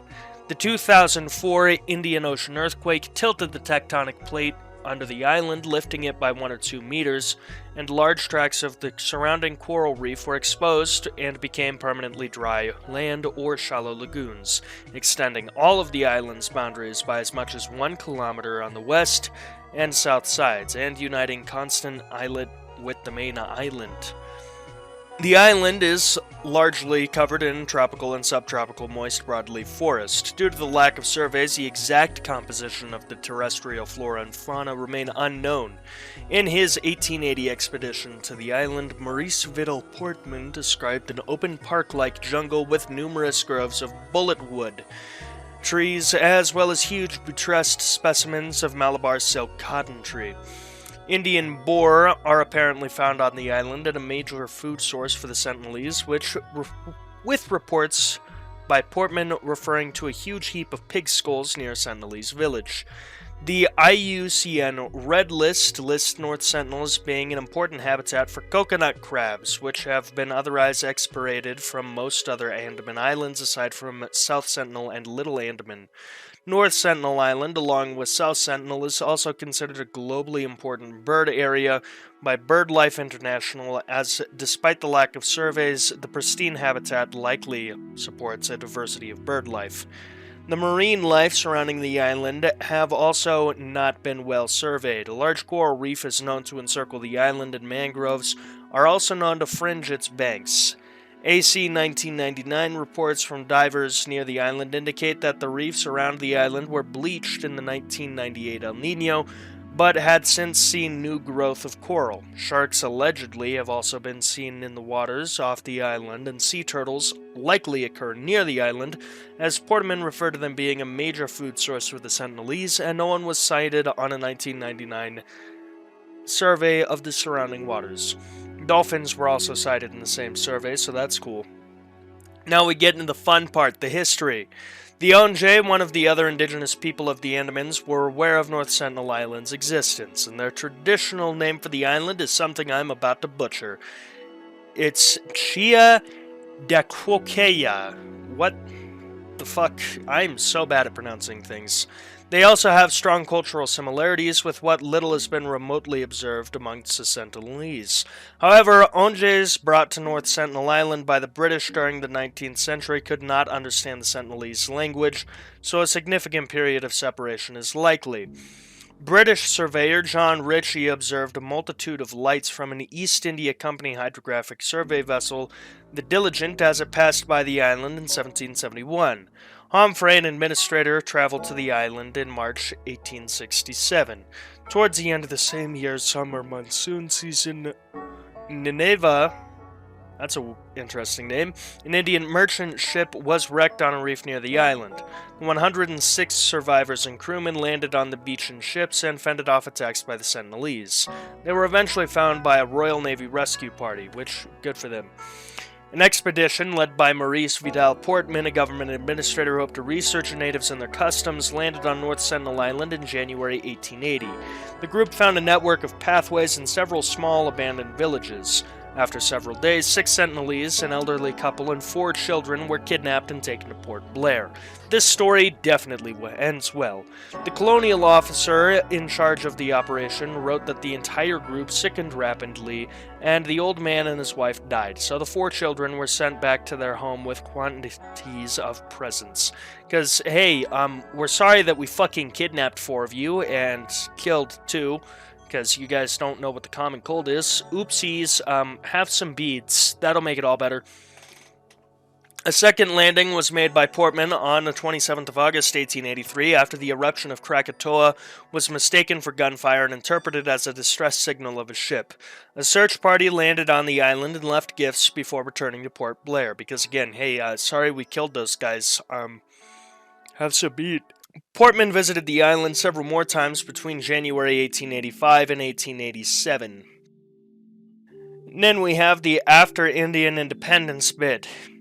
Indian exploratory parties under orders to establish friendly relations with the Sentinelese made brief landings on the island every few years, beginning in 1967. In 1975, Leopold III of Belgium, definitely a good guy, totally not a piece of shit, on a tour of the Andamans was taken by local dignitaries for an overnight cruise to the waters off North Sentinel Island. The cargo ship MV Russley ran aground on coastal reefs in mid-1977, and the MV Primrose did so in August 1981. The Sentinelese are known to have scavenged both wrecks for iron. Settlers from Port Blair also visited the sites to recover the cargo. In 1991, the salvage operators were authorized to dismantle the ships. You know what also you could get in 1991? You're never going to believe what I'm about to say. The R32 Nissan GTR Skyline. That's right, you could get one of those in 1991, but I could still get one in 2021 if I'd just be rich. After the Primrose grounded on North Sentinel Island Reef on the 2nd of August 1981, crewmen several days later noticed some men carrying spears and arrows were building boats on the beach. The captain of the Primrose radioed for an urgent drop of firearms so his crew could defend themselves. They didn't receive any because a large storm stopped other ships from reaching them, but the heavy seas also prevented the islanders from approaching the ship. A week later, the crewmen were rescued by helicopter under contract to the Indian Oil and Natural Gas Corporation. The first peaceful contact with the Sentinelese people was made by Trinokanth Pandit, a director of the Anthropological Survey of India, and his colleagues on the 4th of January 1991. Although Pandit and his colleagues were able to make repeated friendly contact, dropping coconuts and other gifts to the Sentinelese, no progress was made in understanding the Sentinelese language, and the Sentinelese repeatedly warned them off if they stayed too long. Indian visits to the island ceased in 1997. The Sentinelese survived the 2004 Indian Ocean earthquake and its after effects, including the tsunami and the uplifting of the island. 3 days after the earthquake, an Indian government helicopter observed several islanders who, in response to being observed, shot arrows and threw spears at the helicopters. In January 2006, Sundar Raj and Pandit Tiwari, 2 Indian fishermen, were fishing illegally in prohibited waters and were then killed by the Sentinelese when their boat drifted too close to the island. There was no prosecutions because you couldn't even explain to these people a polio vaccine. How could you explain murder laws? In November 2018, John Allen Chow, a 26-year-old American missionary and frankly a fucking idiot, trained and sent by Missouri-based All Nations, was killed during a legal trip to the restricted island, planning to preach Christianity to the Sentinelese. Because, hey, you know, some fucking white jackass showing up in a country that he knows nothing about, surrounded by a group of people he does not speak the language of, preaching about Jesus fucking Christ definitely ends well historically. Jesus, this guy's a different breed of fucking zero brain cells. Now, of course, several individuals were taken into custody by Indian police on suspicion of abetting Chow's illegal access to the island. Entering a radius of 5 nautical miles around the island is illegal under Indian law. Fishermen told police they had seen the tribespeople dragging Chow's body around, but the authorities had not been able to independently verify his death as of 25th of November 2018. The case is being treated as a murder, but there has been no suggestion that the tribesmen would be charged, which again, you know, these people are like thousands of years behind. How are we supposed to do that? There is, of course, the demographics tab, which is basically the Wikipedia article very fancily saying, we don't fucking know. And the political status, which is fancily saying, we basically just let them do whatever the fuck they want, even though legally they technically can't. What the fuck are they supposed to do? I mean, it's very interesting to think there are a group of people who are a few hundred years behind. Do you imagine explaining to one of them what the internet is? What phones are? Shit, what a gun is? Fuck, a sword? Like, there's so much that they don't know that it's mind-blowing. Do you think any of them ever wonder just what the hell is happening? These people are so far removed from the world as the rest of us know it, that we must be a completely different fucking species to them. The fact that we do things the way we do, we must either be the dumbest of fools or the grandest of gods to these people if they were ever to learn just how the world is. What's ironic is that our actions directly affect them. There's probably a lot of things they wonder about. They probably think that, hey, something's wrong with Mother Earth. You know, there's a lot of this weird color shit. And rather than having scientific basis, it's probably superstition, that is, that all humans resort to when deprived of modern knowledge. It's just an absolutely insane thing to think about when you actually get into the details behind it. 2007 Boston Mooninite Panic. You know how I'm always going on about the sheer fucking ineptitude of the average American police officer? This one is really gonna elicit that type of feeling from me, that kind of rage, that sort of disappointment. So let's get into it. On the morning of January 31st, 2007, the Boston Police Department and the Boston Fire Department mistakenly identified battery-powered LED placards depicting the Mooninites, characters from the Adult Swim animated television series Aqua Teen Hunger Force, as improvised explosive devices. Yeah, that's right, they thought they were fucking bombs. There was, of course, massive panic that led to controversy and criticism from US media sources like the Boston Globe, LA Times. I would hardly count the Fox News as a source. The San Francisco Chronicle, the New York Times, CNN, the Boston Herald, and a bunch of other newspapers that you just do not read. Some ridiculed the city's response to the devices, which is, you know, pretty fucking obvious. After the devices were removed from around town, the Boston Police Department stated in its defense that the ad devices shared some characteristics with an improvised explosive device. These shared components are an identifiable power source, a circuit board with exposed wiring, and electrical tape. Okay, so electrical tape probably isn't going to be on the, example I'm about to make, but take a look at the device you're watching this video on. Identifiable power source. There definitely is a circuit board somewhere. If you're on PC, it may have exposed wiring if you can see inside your case. If not, you might not be able to see any exposed wiring. And look at that. You now have 1/3 or 2/3 of an IED. That's right. You have fucking bomb components. You're under arrest. Give me all of your money while you're at it, too, because cops can just rob people. Don't believe me? There is civil asset forfeiture, which is a big thing that I'm not getting into in this video, but yeah, it's there. Anyway, the discovery of, investigators was that the devices were not explosive in nature, stating they still intended to determine if this event was a hoax or something else entirely. City prosecutors eventually concluded there was no ill intent involved in the placing of the ads. The city continues to refer to the event as bomb hoax, implying intent, rather than bomb scare, implying social panic. Isn't that just fucking genius? So while I could get into the nitty-gritty and the details, the planning, the subsequent panic, what I can tell you is that basically a bunch of old motherfuckers, not even old, just like middle-aged, just saw this little dude, this little guy right here, this guy, and decided this is a bomb.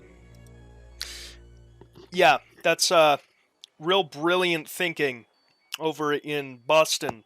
The Boston PD has got the brightest minds in the state, don't you know? What's equally impressive is that it took an intern to recognize the character and be like, hey, these aren't bombs. It's genius. Really, truly. I couldn't be more impressed with the fact that the Boston PD basically lost their shit over what is a light bright being used as pop-up advertisement. It's incredible, truly. The fact that they still, to this day, are like, This was clearly a bomb threat. is even more impressive, because admitting that, yeah, we're fucking idiots is pretty bad, so I guess they must... It's really damned if you do, damned if you don't. Either you're the fucking idiot who admits that they thought LED lights were bombs, or you're the fucking idiot who refuses to admit that the LED lights were in fact not bombs, or meant to be bombs. Really, great job all around at the Boston PD. Ricardo Lopez, stalker.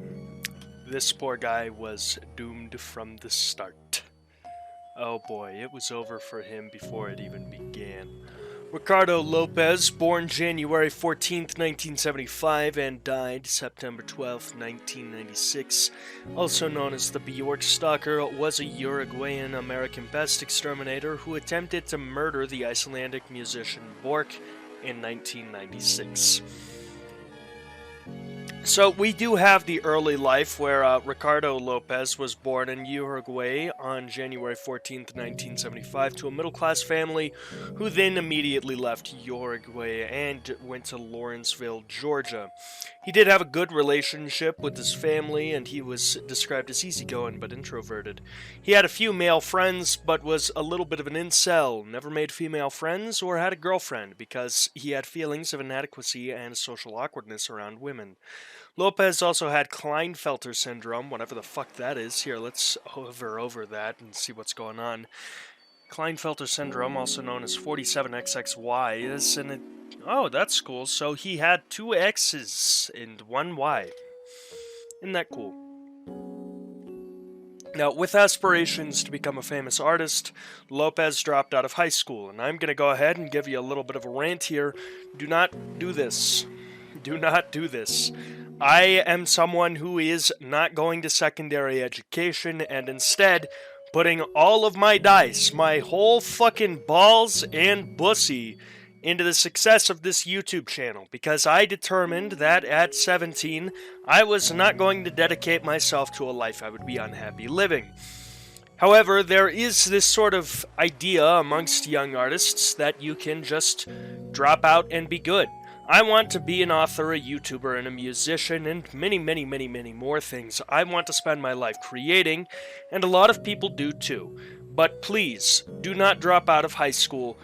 A diploma's the bare fucking minimum. You can tough it out through high school, or there is a very high chance that you will not be able to find enough cash to have enough time to make art. So if I can give you a word of advice, don't do that. Now, he did not seriously pursue an artistic career due to his feelings of inferiority and fear of being rejected. So, dude just fucked himself, basically. He intermittently worked for his brother's pest control business to support himself, and by the age of 17, Lopez had become reclusive, and as a means of escape, retreated into a world of fantasies and became enthralled by celebrities. In 1993, Lopez became fixated on the Icelandic singer Bjork. He began gathering information about her life, yikes, followed her career, wrote her numerous fan letters, and initially, Lopez cited her as his muse and said that his infatuation gave him a euphoric feeling. As time passed, his fixation became all-consuming and he grew more disconnected from reality. In his diary, Lopez wrote of a longing to be accepted by Bjork and be a person who had an effect on her life. He fantasized about inventing a time machine to travel to the 70s and befriend her as a child. His fantasies about Bjork were not sexual. In his diary, he wrote, "I couldn't have sex with Bjork because I love her." Lopez's diary grew to 803 pages. What the fuck? What the fuck is this? That is not funny. That is not, there's nothing. With passages about his thoughts on Bjork and his feelings of inadequacy due to being overweight, his disgust and embarrassment about his gynecomastia, and his inability to get a girlfriend. I hate to rag on this guy's self-pity train, but if you don't like being overweight, go to a gym. Just work out, my guy. Embarrassed about man titties? Well, I don't know if you can obliterate your chest enough to destroy chest fat and thus gynecomastia. I did not have gynecomastia, but I did have a fat-ass set of man titties because I was very overweight for most of my life and am still on my weight loss journey. But if you just pound chest consistently, the fat there is gonna go down quite a bit. That or you just get titty removal surgery, either or. And his ability to get a girlfriend. Listen, dude, it's pretty simple. Step 1, be a decent human being.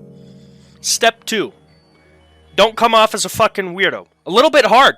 Sometimes you don't even have to follow this one. Step 3, much success.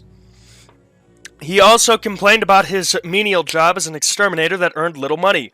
This is why you don't drop out of high school, kids. The diary contained 168 references to Lopez's feelings of failure, 34 references to suicide, which is not even what I get in an hour, so that's rookie numbers. You gotta pump that up, baby. And 14 references to murder. He made 408 references to Bjork and 52 references to other celebrities. And then we get the really funky, fresh, and fun part, the letter bomb plot. What the fuck? What the fuck is this? That is not funny. That is not, there's nothing. In 1996, Lopez was living alone in an apartment in Hollywood, Florida. That's his mistake. Florida's a place that God actively avoids. If there is a God, it was not involved in the creation of Florida. Around this time, he read in Entertainment Weekly that Bjork was in a romantic relationship with musician Goldie. Who? Lopez was angered by this perceived betrayal and the fact that she was involved with a black man. Writing in his diary, "I wasted 8 months and she has a fucking lover." He began fantasizing about punishment. Now here is where I'm going to go ahead and get a little funky and fresh with it. initially, so Iceland is just all Norwegian people from like 10th century AD, genetically, and even language-wise, it's still basically Old Norse, which is why Icelandic makes no fucking sense. So initially I got into this thinking that Bjork would want nothing to do with him, because, listen, people talk a lot about how bad America is. America is filled with minorities. Imagine a country where it's been fucking Norway for 1,000 years. How do you think they feel about minorities? Spoiler alert, it's generally not going to be good. So good on Bjork for being one of the few outliers in Icelandic culture. That's good. Good job. Yep, Lopez stopped writing in his diary and instead began filming a video diary in his apartment. And this is the part that gets him infamous, because this entire video diary was leaked online. And listen, I've spent enough of my time delving into dark shit with the true crime series, so I'm not getting into that. Not yet. Give my brain a little bit of time to bounce back from the chronic depression. Now, of course, according to Lopez, the diary's purpose was to document his life, his art, and his plan. He has none of those three things. Comfort is what I seek in speaking to you. I am being my own psychologist. You are a camera. I am Ricardo. He recorded 11 videotapes containing approximately 2 hours of footage each. The tapes contain footage of Lopez preparing his revenge and discussing his crush that ended up as an obsession. Lopez's anger over Bjork's relationship with Goldie intensified, and he decided to kill her. In one entry, he said, "I'm just gonna have to kill her, and I'm going to send a package. I'm going to be sending her to hell." There isn't a hell, but if there is one, it's you who's going to that, buddy. Lopez initially intended to construct a bomb filled with hypodermic needles containing HIV-tainted blood. What in the cartoon quacky fuck? Okay, so I have a murder plot. How am I gonna do this?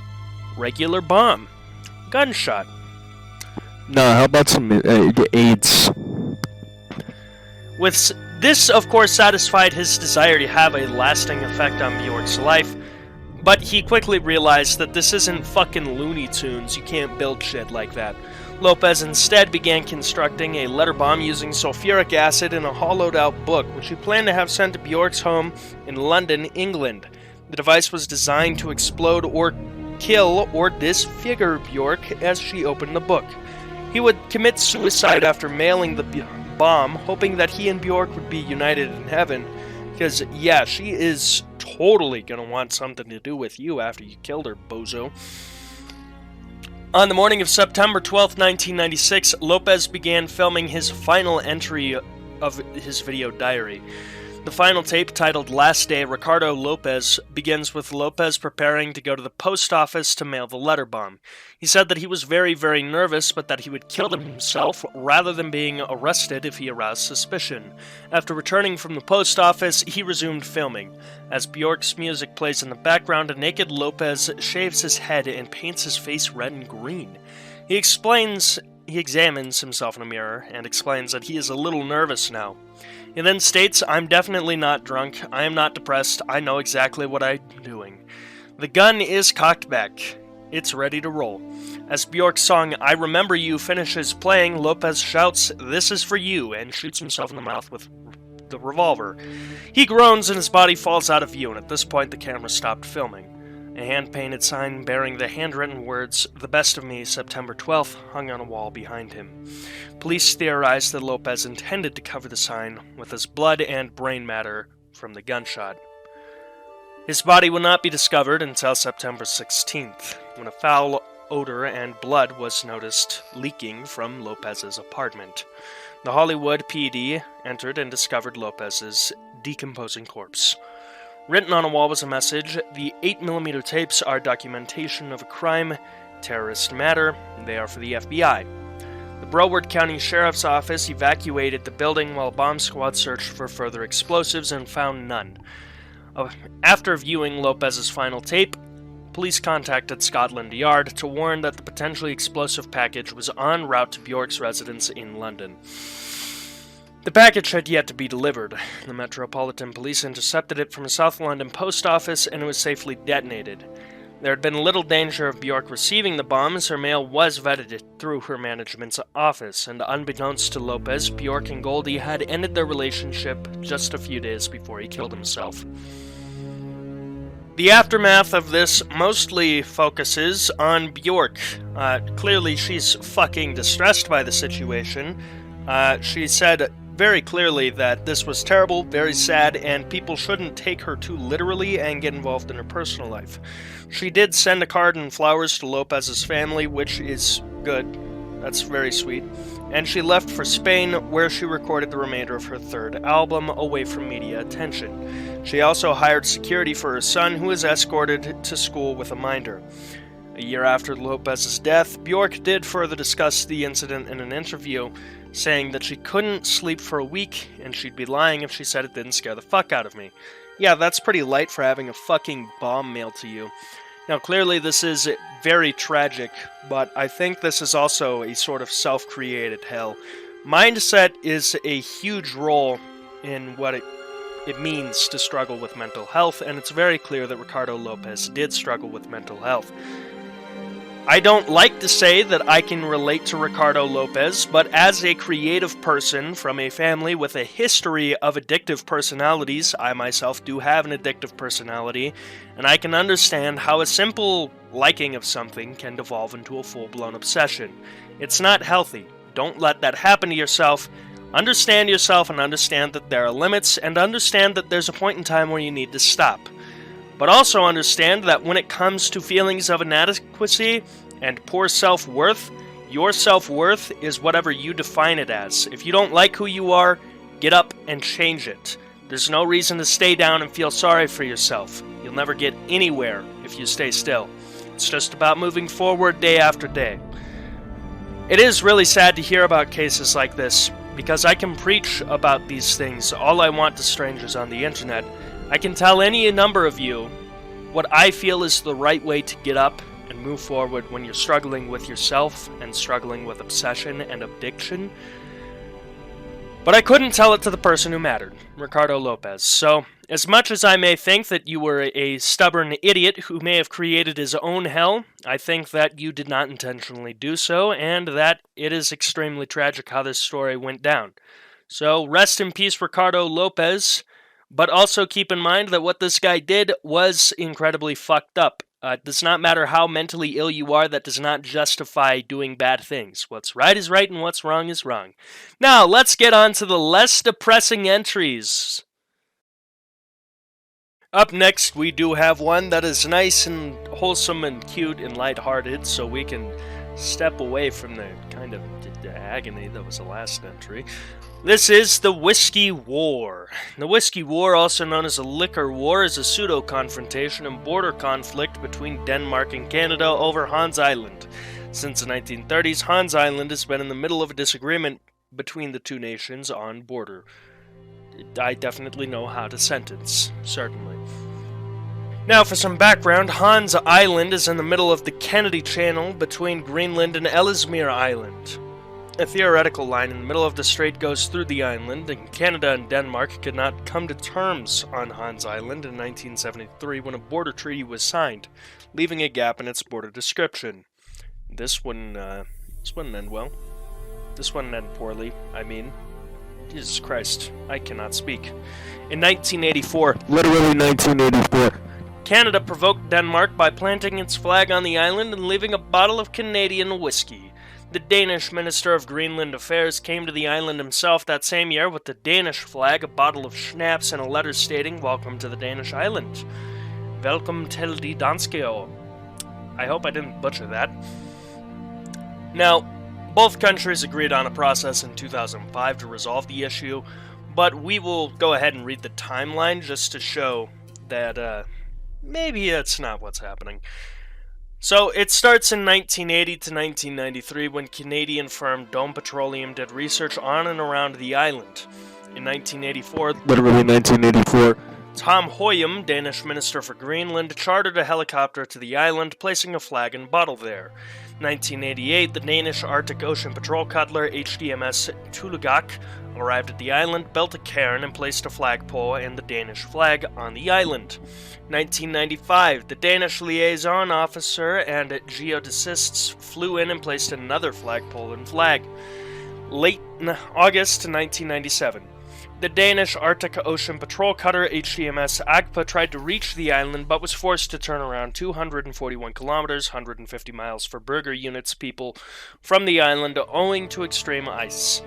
2001, Keith Dewing and Chris Harrison, geologists with the Geological Survey of Canada who were mapping northern Ellesmere Island, flew by helicopter to the land. 13th of August 2002, the Danish inspection ship HDMS Vedren arrived and elected a new cairn, flagpole, and flag, finding the 1988 flag missing and the 95 flag in pieces. August 1st, 2003, a mere month before I was born, the crew of the Danish frigate HDMS Triton landed on the island and replaced the flag again because it was gone. Canadian soldiers, in July 13th, 2005, while I was still shitting my pants in a baby, arrived on the island, placing a traditional Inuit stone marker with a plaque and a Canadian flag. On July 20th, 2005, as a symbolic move, Canadian Defense Minister Bill Graham set foot on the island. July 25th, 2005, a Danish government official announced Denmark would issue a letter of protest to Canada. Uh-oh, the fun and games are over. July 25th, 2005, Deputy Premier of Greenland, Josef Motzfeldt, stated the island had been occupied by Canada, and also stated experts should determine which country the island belongs to. July 28th, 2005, the Danish ambassador of Canada published an article in the Ottawa Citizen regarding the Danish view on the Hans Island issue. Not really an issue, just a little bit of trolling, but yeah. August 4th, 2005, the Danish Arctic Ocean Patrol cutter HDMS Tulgak was sent from Naval Station Grønland to Hans Island to assert Danish sovereignty. The cutter was expected to arrive in 3 weeks' time. August 8th, 2005, Danish newspapers reported Canada wished to open negotiations regarding the future of the Hans Island.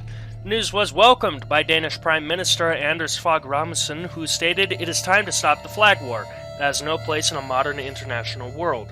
Countries like Denmark and Canada must be able to find a peaceful solution to a case such as this." I personally think this is pretty funny. It's not even like a war. It's just an ongoing joke. Every time you show up on this island, you just leave a flag and a bottle of booze, and you're like, hey, my island. And then the next guy shows up, leaves a flag and a bottle of booze. Dude, that's fun as hell. And free booze. Come on. What the hell are you doing? August 16th, 2005. According to Danish Foreign Minister Per Stig Møller, Denmark and Canada agreed to reopen negotiations regarding the future of Hans Island. Denmark would immediately begin geological surveys in the area, and Per Stig Møller would meet his Canadian counterpart Pierre Pettigrew in New York City in the middle of September. Should they fail to reach an agreement, both governments agreed to submit the dispute to the International Court of Justice in The Hague. The government of Greenland agreed to this course of action. Regarding the Danish patrol cutter HDMS Tulgak, then en route to Hans Island, the minister stated, "I have instructed the ship to sail there, but they will not go ashore and tear down the Canadian flag, replacing it with a new one. It would be somewhat childish behavior between two NATO allies." August 20th, 2005, Canada's Foreign Affairs Minister Pierre Pettigrew stated Canada's claim to the island had a firm basis in international law and would likely not end up before a world court. "Our sovereignty over the island has a very strong foundation, and that is that whiskey is better." Pierre Pettigrew, 2005. The minister said in a telephone call with the Canadian press journalist. He didn't say that joke quote, he said the first one. September 19th, I just read that one. August 16th, 2006, a Vancouver geologist receives a prospecting permit for Hans Island from the Canadian government. March 17th, 2007, scientists from the University of Toronto and the Technical University of Denmark announced plans to install an automated weather station on the island sometime in the summer of 2007. July 2007. Canada updates satellite photos and recognizes its line constructed for the earlier maritime agreement that have run roughly through the middle of the island. Negotiations continue with Denmark over establishing an international land boundary or island sovereignty. May 4th, may the 4th be with you, 2008, an international group of scientists from Australia, Canada, Denmark, and the UK installed that automated weather station. April 11th, 2012, proposal for Canada and Denmark to split Hans Island. November 29th, 2012, Canada and Denmark settle an agreement on the exact border between them, though without defining the border near Hans Island. Seriously. May 23rd, 2018, Canada and Denmark announce a joint task force to finally settle the dispute over Hans Island. And still this list goes on. February 2019, Canadian geologist John Robbins is granted minerals exploration claim for Hans Island by the Canadian government as part of the helps to boost the cause of Canada's sovereignty claim.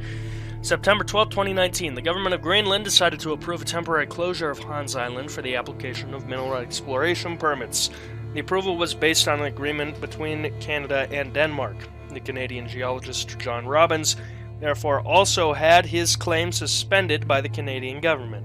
The Dane Andreas G. Jensen also had his application rejected by the Kingdom of Denmark because of this closure agreement. And that's where it's at now. I do think it is very cute and very nice that two militaries would just leave some booze for each other and joke some nice ball busting, really not that big of a deal. But also, I guess it does make sense to, seal off the border, as sad as it is to see this little joke end. Heil, honey, I'm home. While in the current era, satire is kind of dead, and it's miraculous that The Onion even manages to stay alive, this is just one of those things that wasn't even ever close to satire to begin with, but was somehow satire, if you catch my drift. I don't know.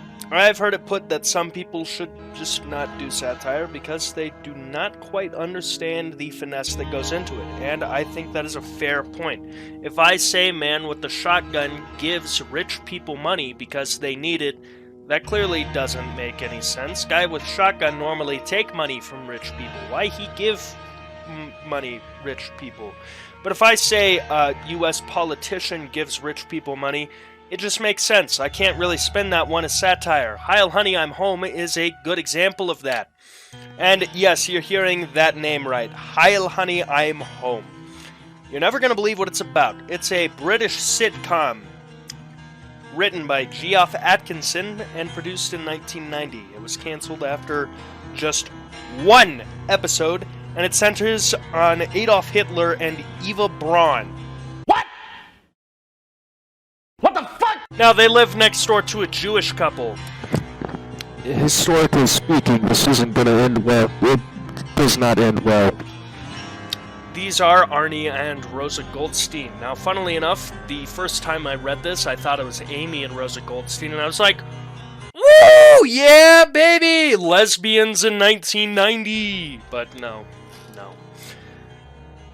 The show spoofs elements of the mid-20th century American sitcoms and is driven by Hitler's inability to get along with his neighbors. It obviously caused fucking controversy, and it's been called the world's most tasteless situation comedy, which I would agree with. The first episode opens with a caption card explaining Heil Honey's fictional backstory, which supposes the rediscovered lost tapes of an abandoned, never-aired American sitcom created by Brandon Thalberg Jr. In 1938, Adolf Hitler and Eva Braun live in Berlin next to a Jewish couple, Arnie and Rosa Goldstein.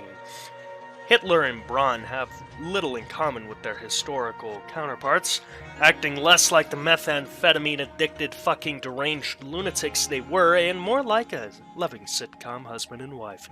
Hitler, for example, appears in a golfing sweater and a cravat, as well as fascist military garb.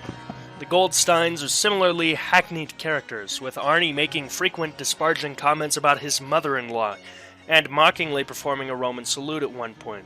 I never got the mother-in-law thing. I do have a romantic partner, and her mom, fucking Giga Chad. Love that woman. At this point, It's just my mom, too, except without all the issues and dysfunction that I won't get into, because this is a video, not a therapy session. The show is clearly a spoof, not of the Third Reich, but of the sort of sitcoms produced in the United States. Because, you know, what better way to mock the sitcoms in the United States between the 50s and 70s that would embrace any idea, no matter how stupid, other than having Adolf fucking Hitler. You know, it's one of those things where you could have had chimpanzees. That would have conveyed it. That would have conveyed it perfectly. You get some motherfucker in a gorilla costume. That would have done it. You get octopuses, octopi, the fucking cactus. You could have done any number of absurd things. And you chose Hitler? That is so uncreative. You ought to be ashamed. If I was told to mock 50s to 70s sitcoms, I wouldn't choose Hitler. I would choose something really absurd. And would it be good? That's subjective. But it wouldn't be Heil, honey. The fuck?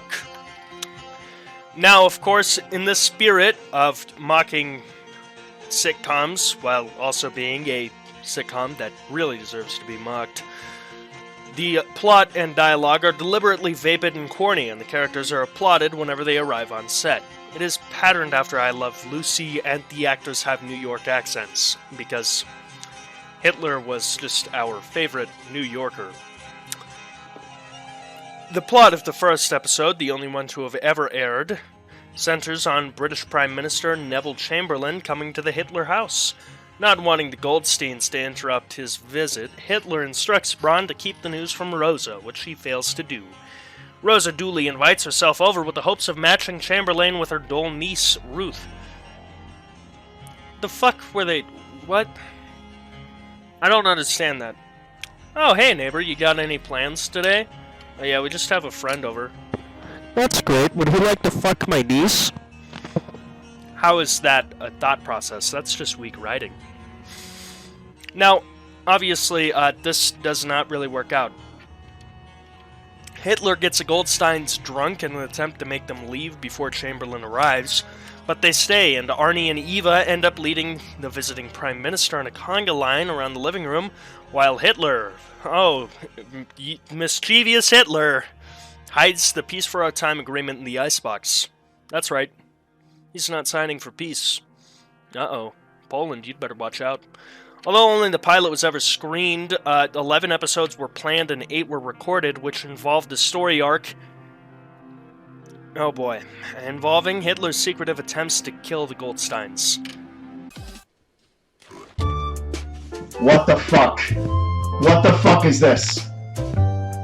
That is not funny. That is not, there's nothing...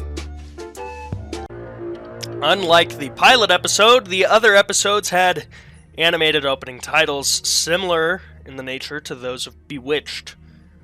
That's cool. I could go over the cast, but I'm not even going to say the names of the people desperate or sad enough to, like, willingly do this. Like, how could you get called? You're an actor in the 1990s. You're really hoping to make it big. And a good way to make it big, or at least make it B-list, is to get yourself on a TV show. It gives you a lot of stuff to fall back on. Really helps your resume. So overall, it's a great thing. And your agent calls you. He's got you a role. Oh boy, this is it, you think? I'm gonna make it big time. The role? Adolf Hitler.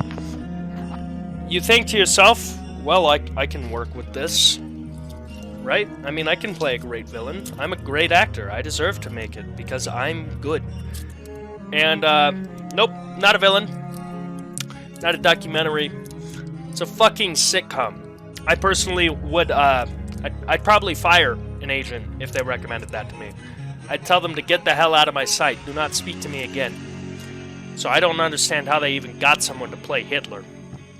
There is, of course, a production controversy and cancellation tab of this Wikipedia article, but all that really needs to be said is that this is on Channel 61's or Channel 4's 100 Greatest TV Moments from Hell at number 61.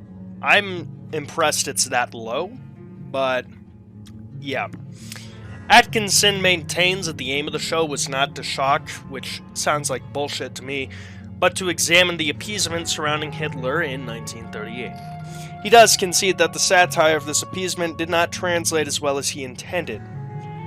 And Atkinson has also stated that 3/4 of the cast were Jewish and did not consider the concept controversial. I don't think it's all too controversial, I just think it's very stupid. The only good way to portray a Nazi is as incredibly stupid and as killable as possible. Otherwise, Nazis are going to be like, Fuck yeah, that's us. but fear not, Nazis do exist in the real world, but it is illegal to execute them however you please. You see, murder is only illegal when done to humans. In other cases, it's just considered poaching.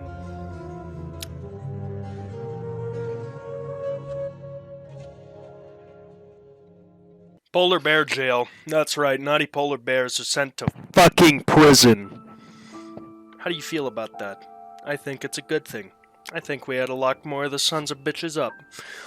The Polar Bear Jail, officially known as a Polar Bear Holding Facility, which is a no-fun name, we'll stick to Polar Bear Jail, is a special building in Churchill, Manitoba, Canada, where polar bears that are considered troublesome or dangerous are isolated before they can be relocated.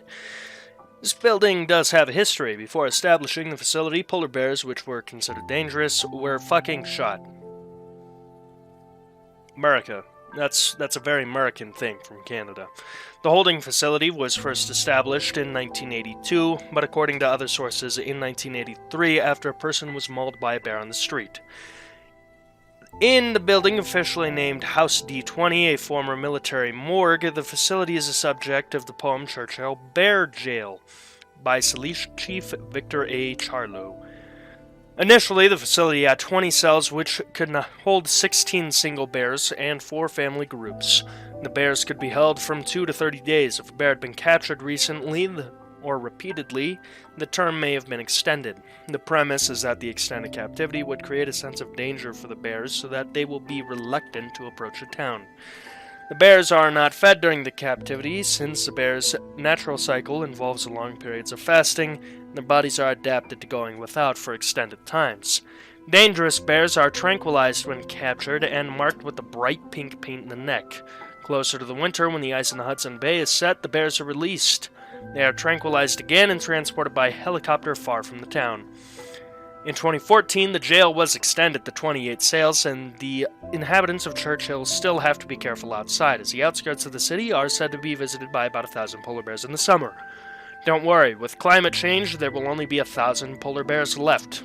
With the ice gone, they are unable to hunt their primary prey, seals, and suffering from hunger, they approach the town and threaten the inhabitants. There are signs cautioning polar bear alert on the Hudson Bay shore and Churchill River, and a person noticing a polar bear can call the designated number, upon which workers of the Department of Natural Resources will come out and catch a bear. I only had this one on the remaster of the Wikipedia Iceberg because I thought it was spectacularly cute and adorable. Is it a, 1-ton machine of white death? Yeah. But that cheeky son of a bitch goes to jail if he acts up. Or she acts up. Or it acts up. I don't think bears identify as non-binary. Yet. Look at that. We are about, lengthwise, probably halfway through the iceberg, considering we've done 19 of roughly 40 entries before this, so that's cool. Thank you for watching this far. If you have, there's probably going to be a word from our sponsor soon. Yes, that's right, there's a sponsor. Who is it? You'll just have to find out. Do you not give a shit? That's cool. I respect that. Once again, thank you for still being here. Thank you for still watching. Thanks to my editor, Linthari, for slapping this whole thing together because I procrastinated for like a week and then sent her all of the clips in the middle of the night in a fugue. And, if you're still here, buckle your fuckles, get even cozier, maybe make yourself a new bag of popcorn, consider subscribing. Let's just get into the last half of this. Time Cube. Oh boy. This one's weird. TimeCube was a personal webpage founded in 1997 by the self-proclaimed wisest man on Earth, Otis Eugene Ray. It was a self-published outlet for Ray's Theory of Everything, also called TimeCube, which polemically claims all modern sciences are participating in a worldwide conspiracy to teach lies by omitting his theory's alleged truth that each day actually consists of 4 days occurring simultaneously. Alongside these statements, Ray described himself as a godlike being with superior intelligence who has absolute evidence and proof for his views. Ray asserted repeatedly and variously that academia had not taken TimeCube seriously. Yeah, I wonder why. Otis Eugene Ray died on March 18, 2015 at the age of 87. The website's domain names expired in August 2015, and TimeCube was last archived by the Wayback Machine on January 12, 2016. There is, of course, a content. The first of it, we have styling. The TimeCube website contained no homepage. It consisted of a number of web pages that contained a single vertical center-aligned column of body text in various sizes and colors, resulting in the main pages being extremely long. Finding any particular passage was almost impossible without manually searching for it. A large amount of this is self-invented jargon. It's used throughout. Some words and phrases are used frequently, but never defined, likely terms referring to the weakness of widely propagated ideas that he detests throughout the texts, that are usually capitalized even when used as adjectives. In one paragraph, various commenters have asserted that it is futile to analyze a text rationally, interpret meaningful proofs from the text, or test any claims. There is, of course, TimeCube's concept itself. Ray's personal model of reality, called TimeCube, states that all of modern physics and education is wrong, and that argues, among many other things, Greenwich time is a global conspiracy. He uses various graphs along with pictures of himself to purport to show how each day is really 4 separate days: sun up, midday, sundown, and midnight. Formerly morning, early afternoon, late afternoon, and evening. All of these days are supposedly occurring simultaneously. The following quotation from the website illustrates a recurring theme. When sun shines upon Earth, 2 major time points are created opposite sides of the Earth, known as midday and midnight. Where the 2 major time forces join, synergy creates 2 new minor time points we recognize as sunup and sundown. The 4 equidistant time points can be considered as time square imprinted upon the circle of Earth. In a single rotation of the Earth's sphere, each time corner point rotates through the other 3 corner time points, thus creating 16 corners, 96 hours, and 4 simultaneous 24-hour days within a single rotation of Earth, equated to a higher order of life TimeCube. Although most of the concepts presented remain somewhat consistent throughout the various texts, it is unclear what the line of reasoning could have led to any of the conclusions that are present. Ray offered 1,000 or 10,000 to anyone who could prove his views wrong. Mike Hartwell of the main campus wrote that any attempt to claim the prize would require convincing Ray that his own theory was invalid. The proof would be needed framed in lens of his own model, thus deviating from any form of modern science. Even if you could pull that off, Hartwell said, Ray's probably broke. Talk about a major roast, damn, straight for the fucking money. Ray spoke about TimeCube at the Massachusetts Institute of Technology in January 2002 as part of a student-organized extracurricular event during the independent activities period. He repeated his $10,000 offer for professors to disprove his notions at the event. None attempted it. John C. Dorvac wrote in PC Magazine that metasites that track crackpot sites often say this is a number 1 nutty site. He also characterized the site's content as needless and endless blather. Asked by Martin Sargent in 2003 how it felt to be an internet celebrity, Ray stated it was not a position he wanted, but something he felt he had to do, as no writer or speaker understands the time cube. Ray also spoke about time cube at the Georgia Institute of Technology in 2005 in a speech in which he attacked the instruction offered by academics.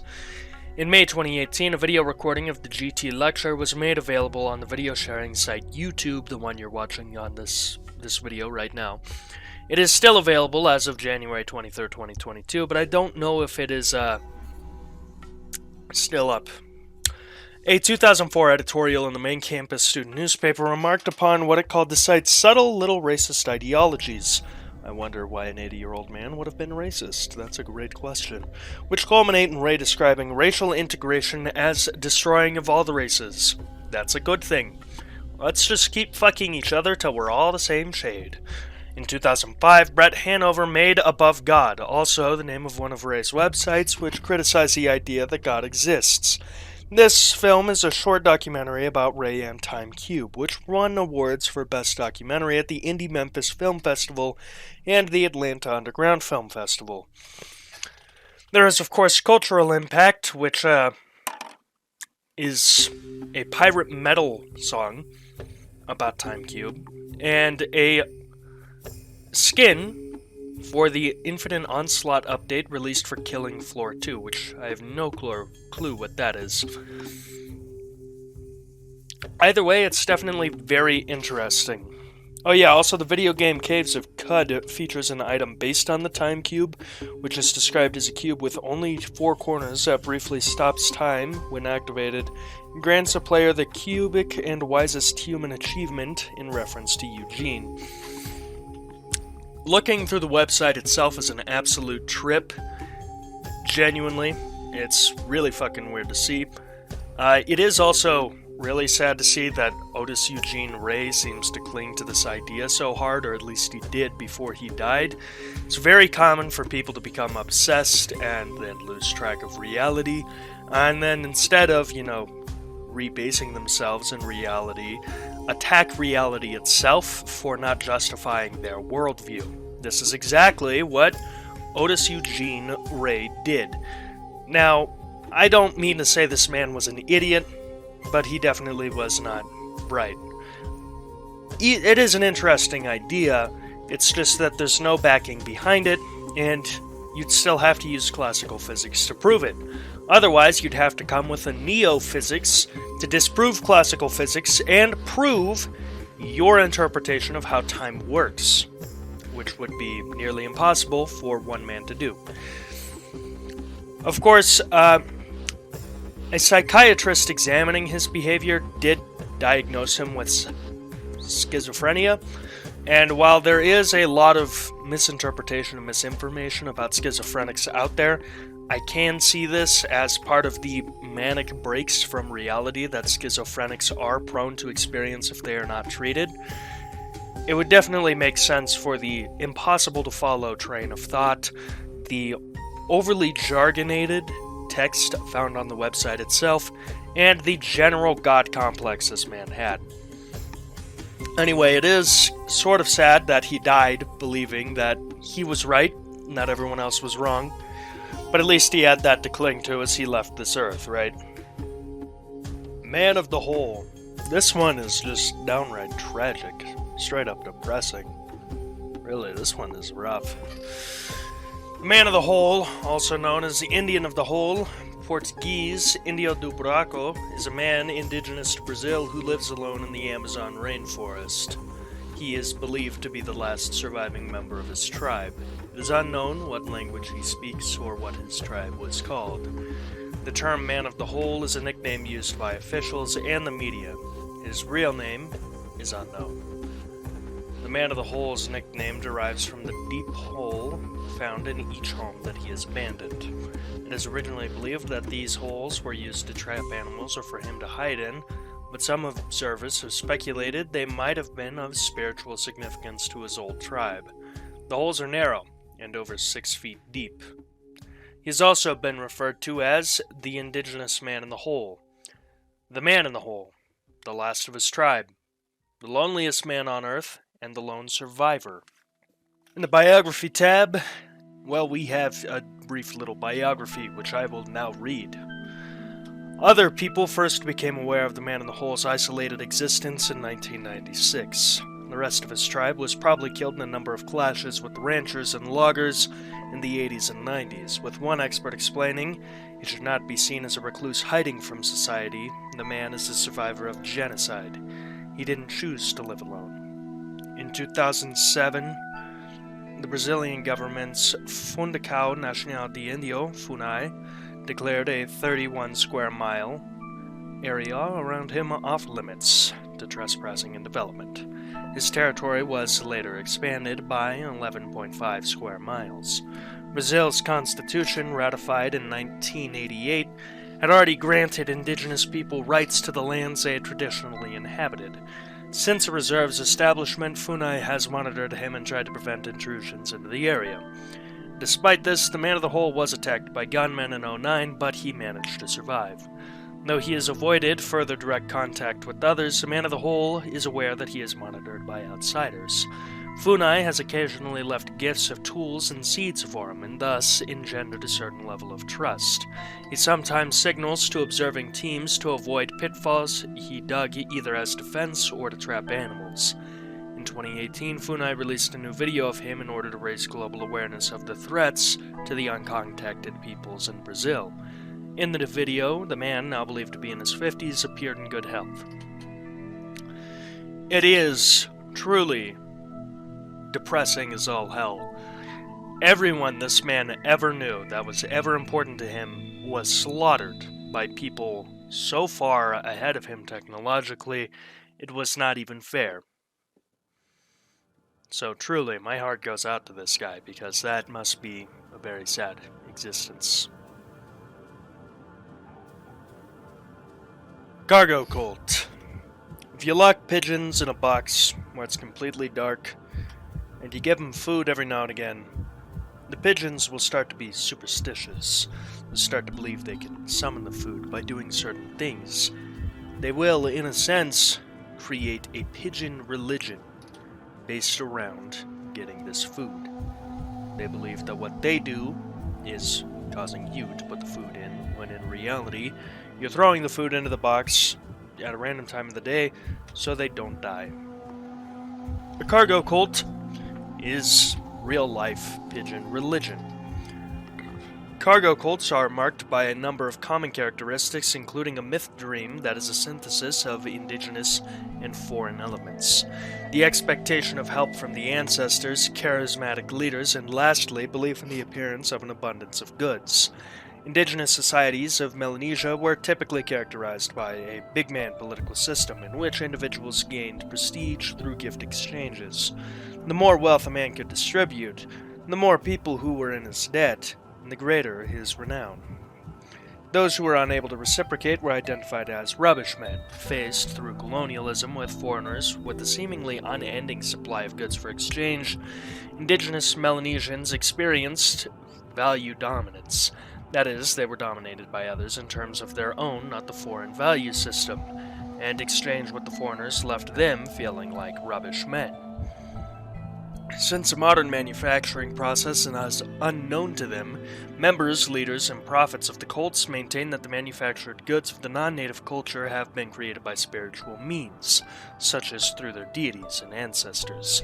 These goods are intended for the local indigenous people, but the foreigners have unfairly gained control of these objects through malice or mistake. Thus, a characteristic feature of cargo cults is a belief that spiritual agents will, at some future time, give much more valuable cargo and desirable manufactured product to the cult members.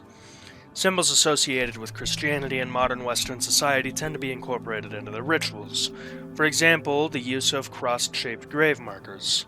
Notable examples of cargo cult activity include the setting up of mock airstrips, airports, airplanes, offices, and dining rooms, as well as the fetishization and attempted construction of Western goods, such as radios made of coconuts and straw. Believers may stage drills and marches with sticks for rifles and use military-style insignia and national insignia painted on their bodies to make them look like soldiers, thereby treating the activities of the Western military personnel as rituals to be performed for the purpose of attracting the cargo. For the first occurrences, discussions of cargo cults usually begin with a series of movements that occurred in the late 19th into early 20th century. The earliest recorded cargo cult was the Tika movement that began in Fiji in 1885 at the height of the colonial era's plantation-style economy. The movement began with a personal return to a golden age of ancestral potency. Minor alterations to priestly practices were undertaken to update them and attempt to recover some kind of ancestral efficacy. Colonial authorities saw the leader of the movement, Tuka, as a troublemaker, and he was exiled, although their attempts to stop him returning proved fruitless. Cargo cults occurred periodically in many parts of the island of New Guinea, including the Taro cult in northern Papua New Guinea, and the Vilala madness that arose from 1919 to 1922. The last documented by Francis Edgar Williams, one of the first anthropologists to conduct fieldwork in New Guinea. Less dramatic cargo cults have appeared in western New Guinea as well, including the Asmandani areas. Then there is the Pacific cults of World War I. This is the most widely known period of cargo cult activity occurring among the Melanesian islands in the years during and after World War II. Not World War I, I said World War I earlier, I think. A small population of indigenous peoples observed, often directly in front of their dwellings, the largest war ever fought by technologically advanced nations. The Japanese distributed goods and used the beliefs of the Melanesians in an attempt to gain their compliance.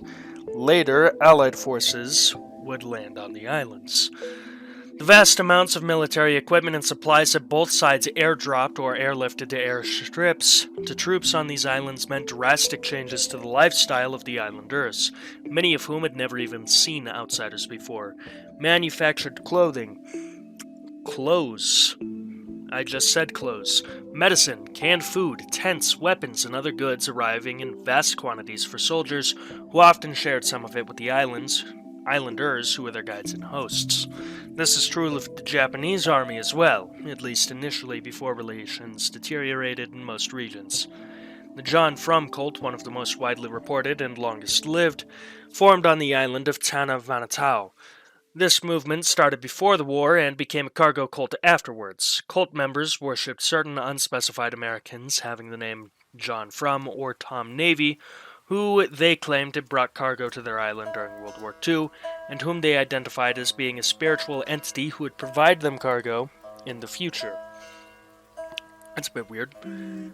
With the end of the war, the military abandoned the air bases and stopped dropping cargo, and in response, charismatic individuals developed cults among remote Melanesian populations that promised to bestow on their followers deliveries of food, arms, and jeeps, and the like. The cult leaders explained that the cargo would be gifts from their own ancestors or other sources, as had occurred with the outsider armies.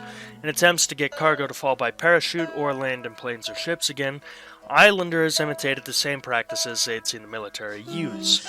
Cult behaviors usually involved mimicking the day-to-day activities and dress style of U.S. soldiers, such as performing parade ground drills with wooden or salvaged rifles. The islanders carved headphones from wood and wore them while sitting in fabricated control towers. They waved landing signals while standing on runways. They lit signal fires and torches and lit up runways and lighthouses. In a form of sympathetic magic, many built life-size replicas of airplanes out of straw and cut new military-style landing strips out of the jungle, hoping to attract the airplanes. Sympathetic magic is the funniest thing to me because it's just trying to make magic happen by showing the universe what it needs to do. It also doesn't work, which is very sad. Now, of course, the cult members thought that the foreigners had some special connection to the deities and the ancestors of the natives, who were only beings powerful enough to produce such riches. Cargo cults were typically created by individual leaders or big men in the Melanesian culture, and it is not at all clear if these leaders were sincere or were simply running scams on gullible populations. The leaders typically held cult rituals well away from established towns and colonial authorities, thus making reliable information about these practices very difficult to acquire. Some cargo cults are still active. These include the John Frum cult, the Tom Navy cult, the Prince Philip movement on the island of Tanna, the Taraga movement based on Pentecost Island, Yali's cargo code on Papua New Guinea, the Palau movement on Papua New Guinea, the Peli Association on Papua New Guinea, and the Pomio Kivong on Papua New Guinea. Now we have theoretical explanations. Anthropologist Anthony F.C. Wallace conceptualized the Tuka movement as a revitalization period. Peter Worsley's analysis of cargo cults placed the emphasis on the economic and political causes of these popular movements. He viewed them as proto-nationalist movements by indigenous people seeking to resist colonial interventions. I disagree. I see it more as the human equivalent to pigeon religion. A thing given to you because other person deems it valuable. No longer get thing, start doing shit to make the thing come back. Start imitating. Get superstitious. Get a little out of your mind. And then suddenly, wham, you've got a cargo cult. Theodore Schwartz was the first to emphasize that both Melanesians and Europeans place great value on the demonstration of wealth. The two cultures met on the common ground of materialistic competitive striving for prestige through entrepreneurial achievement of wealth. Melanesians felt a relative deprivation in their standing and living, and thus came to focus on cargo as an essential expression of their personhood and agency. Peter Lawrence was able to add greater historical depth to the study of cargo cults and observed the striking continuity in the indigenous value systems from pre-cult times to the time of his study. Kenelm Burridge, in contrast, placed more emphasis on cultural change and on the use of memories of myths to comprehend new realities, including the secret of European possessions. His emphasis on cultural change follows from Worsley's argument on the effects of capitalism. Burridge points out these movements were common in coastal areas which faced greater intrusions from colonizers. Cargo cults often develop under a combination of crises. Under conditions of social stress, such a movement may form under the leadership of a charismatic figure. This leader may have a vision of the future, often linked with an ancestral efficacy, thought to be recoverable by a return to traditional morality. This leader may characterize the present state as a dismantling of their old social order, meaning that the social hierarchy and ego boundaries have been broken down. Contact with colonizing groups brought about a considerable transformation in the way indigenous peoples of Melanesia live and thought about their societies. Early theories of the cargo cults began from the assumption that practitioners simply failed to understand technology, colonization, or capitalist reform. In this model, cargo cults are a misunderstanding of the systems involved in resource distribution and an attempt to acquire such goods in the wake of an interrupted trade. However, many of these practitioners actually focus on the importance of sustaining and creating new social relationships, with material relations being secondary. Since the late 20th century, alternative theories have arisen. For example, some scholars, such as Kaplan and Lindstrom, focus on Europeans' characterizations of these movements as a fascination with the manufactured good, and what such focus says about consumerism. Others point the need to see such movements as reflecting a particularized historical context, even eschewing the term cargo cult for them unless there is an attempt to elicit an exchange relationship from Europeans. The term was first put to print in 1945 by Norris Mervyn Bird, repeating a derogatory description used by the planters in a local area. This local area specifically being the businessmen in the Australian territory of Papua. The term was later adopted by anthropologists and applied retroactively to movements of much earlier eras. In 1964, Peter Lawrence described the term as follows: cargo ritual was any religious activity designed to produce goods in this way and assumed to have been taught to the leader of the cargo cult by the deity. In recent dates, anthropology has distanced itself from the term cargo cult, which is now seen as having been reductively applied to a lot of complicated and disparate social and religious movements that arose from the stress and trauma of colonialism and sought to attain a much more varied and amorphous goals, things like self-determination rather than cargo. More recent work has debated on the sustainability of the term cargo cult, arguing that it does not refer to an identifiable empirical reality, and that the emphasis on cargo says more about Western ideological bias than it does about the movements concerned.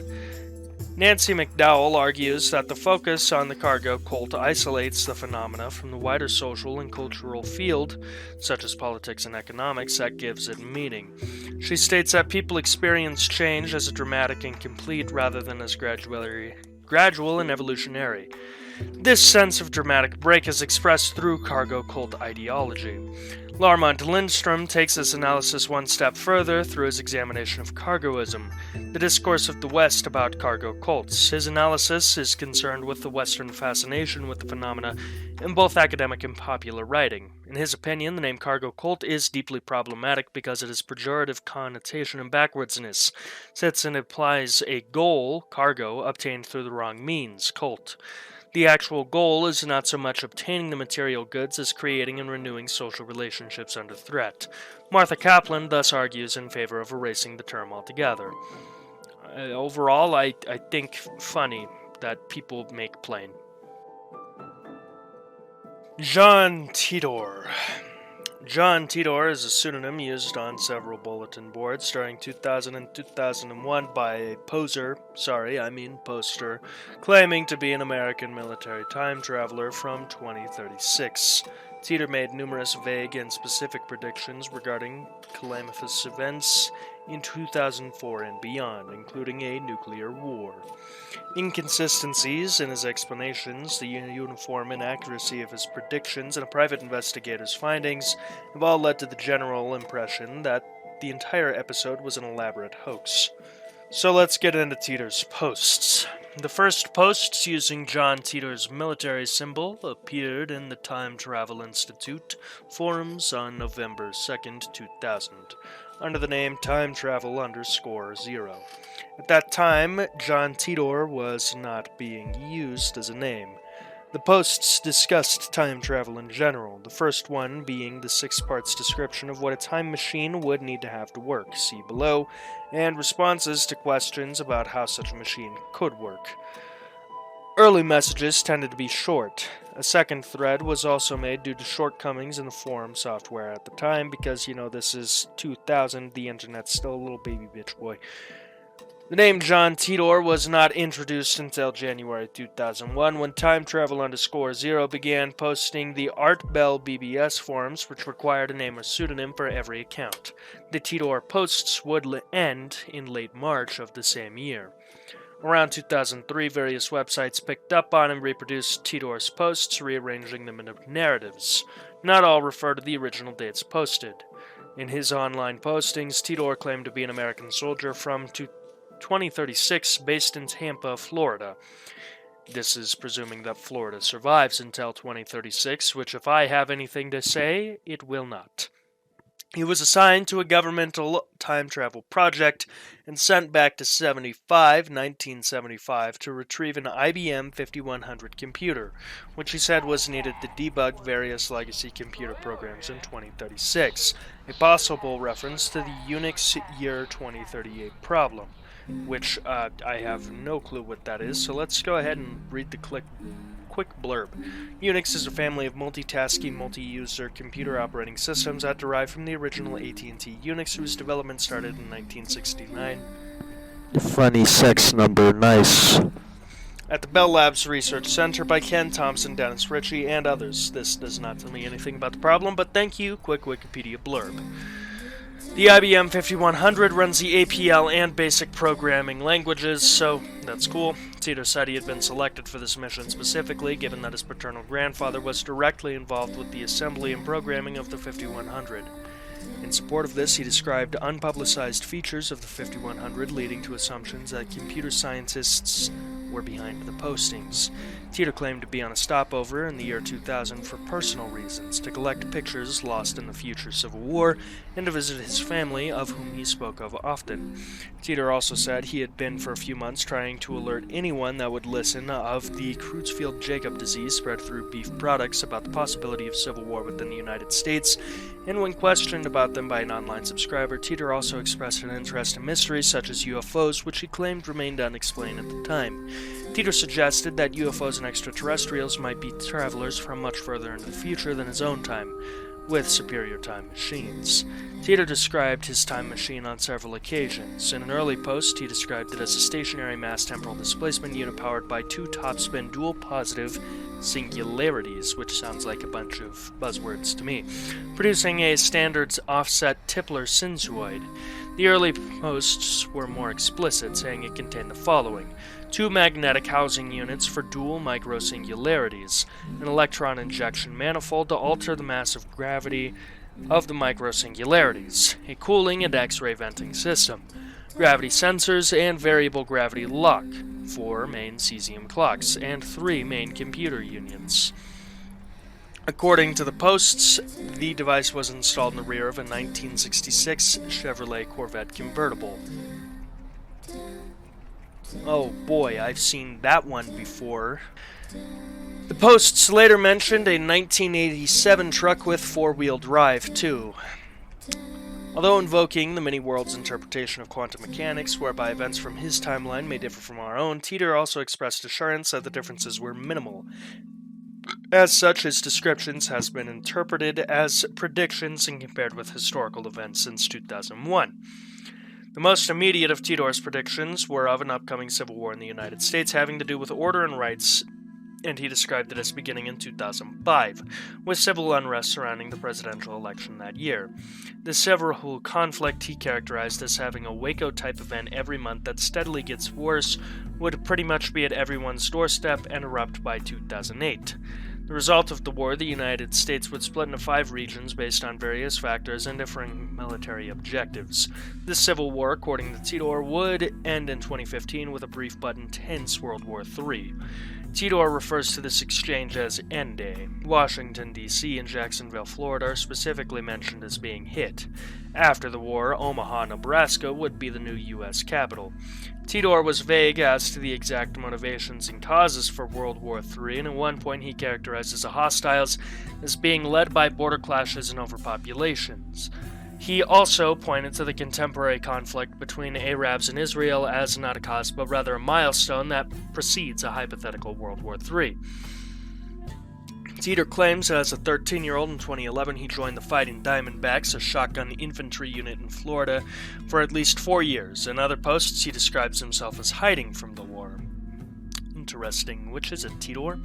Theodore claimed that the Everett-Wheeler model of quantum physics, better known as a many-worlds interpretation, was correct.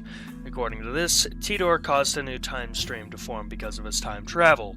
This makes his predictions non-falsible, since believers can say they were averted by Theodore's posting. There's obviously been criticism and discussion, which is that this is most likely bullshit. Skeleton Coast. The Skeleton Coast is in the northern part of the Atlantic coast of Namibia and south of Angola from the Kanye River south to the Swakop River.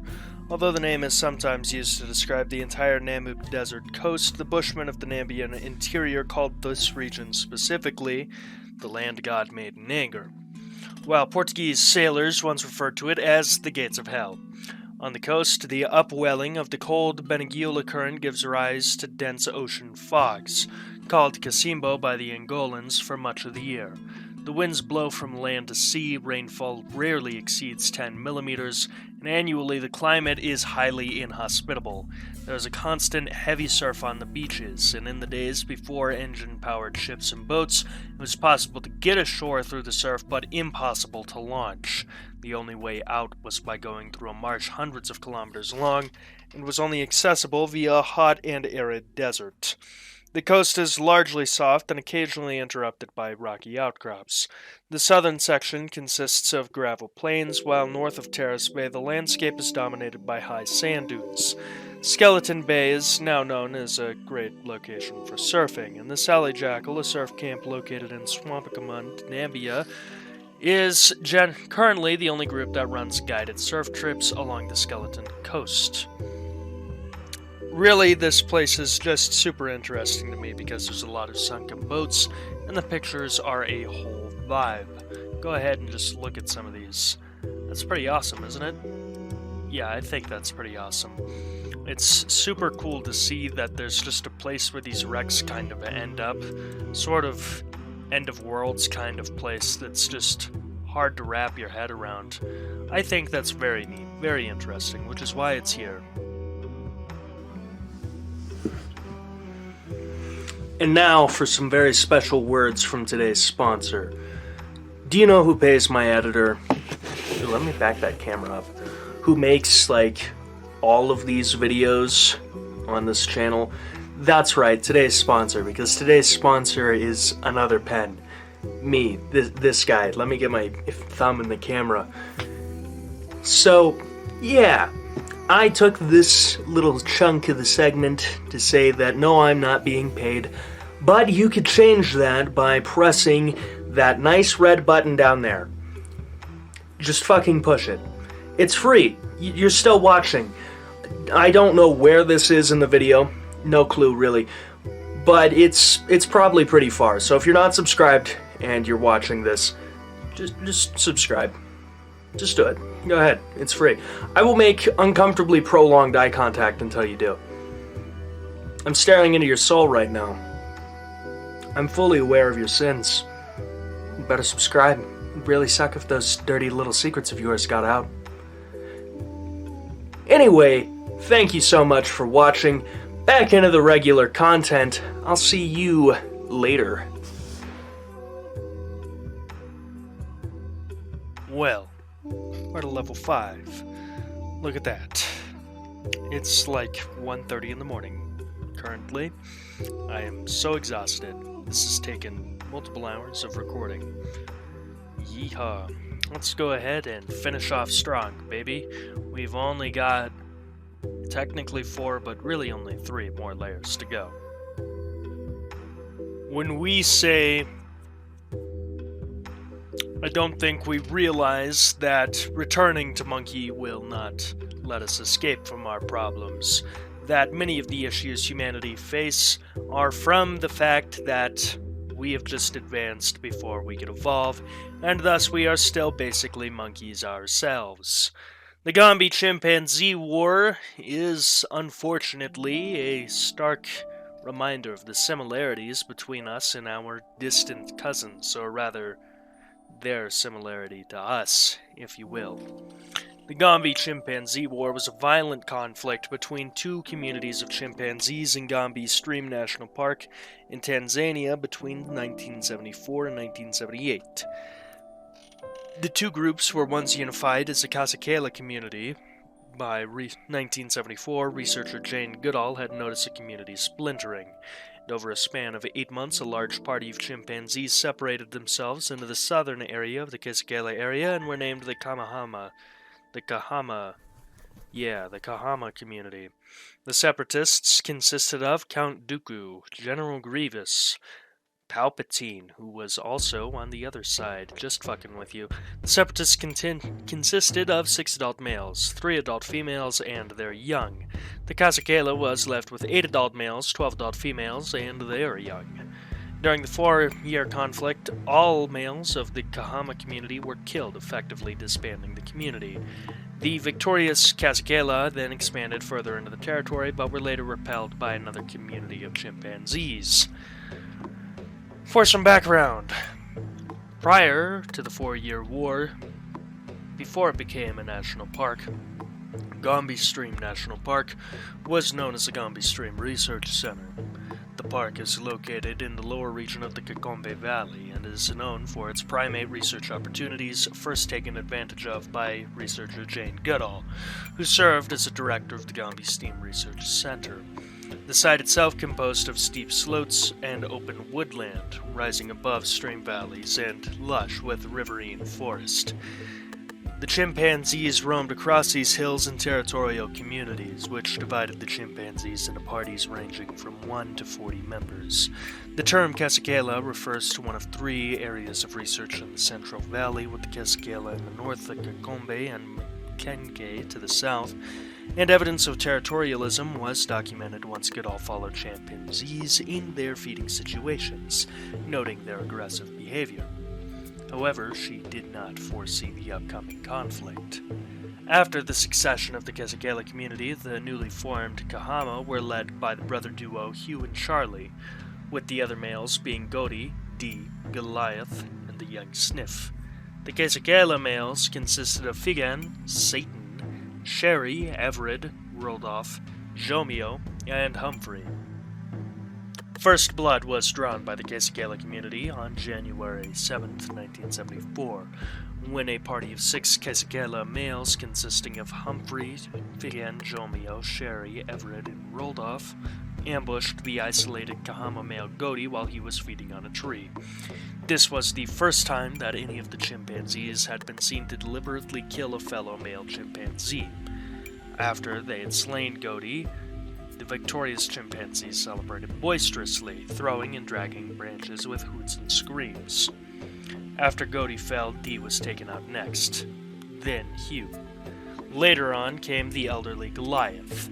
Throughout the war, Goliath had been relatively friendly with the Kesekela neighbors when encounters occurred. However, his kindness was not reciprocated. Only 3 Kahama males remained: Charlie, Sniff, and Willy Wally, who was crippled by polio. Without a chance to strike back, Charlie was killed next. After his death, Willy Wally disappeared and was never found. The last remaining male, the young Sniff, survived for over a year.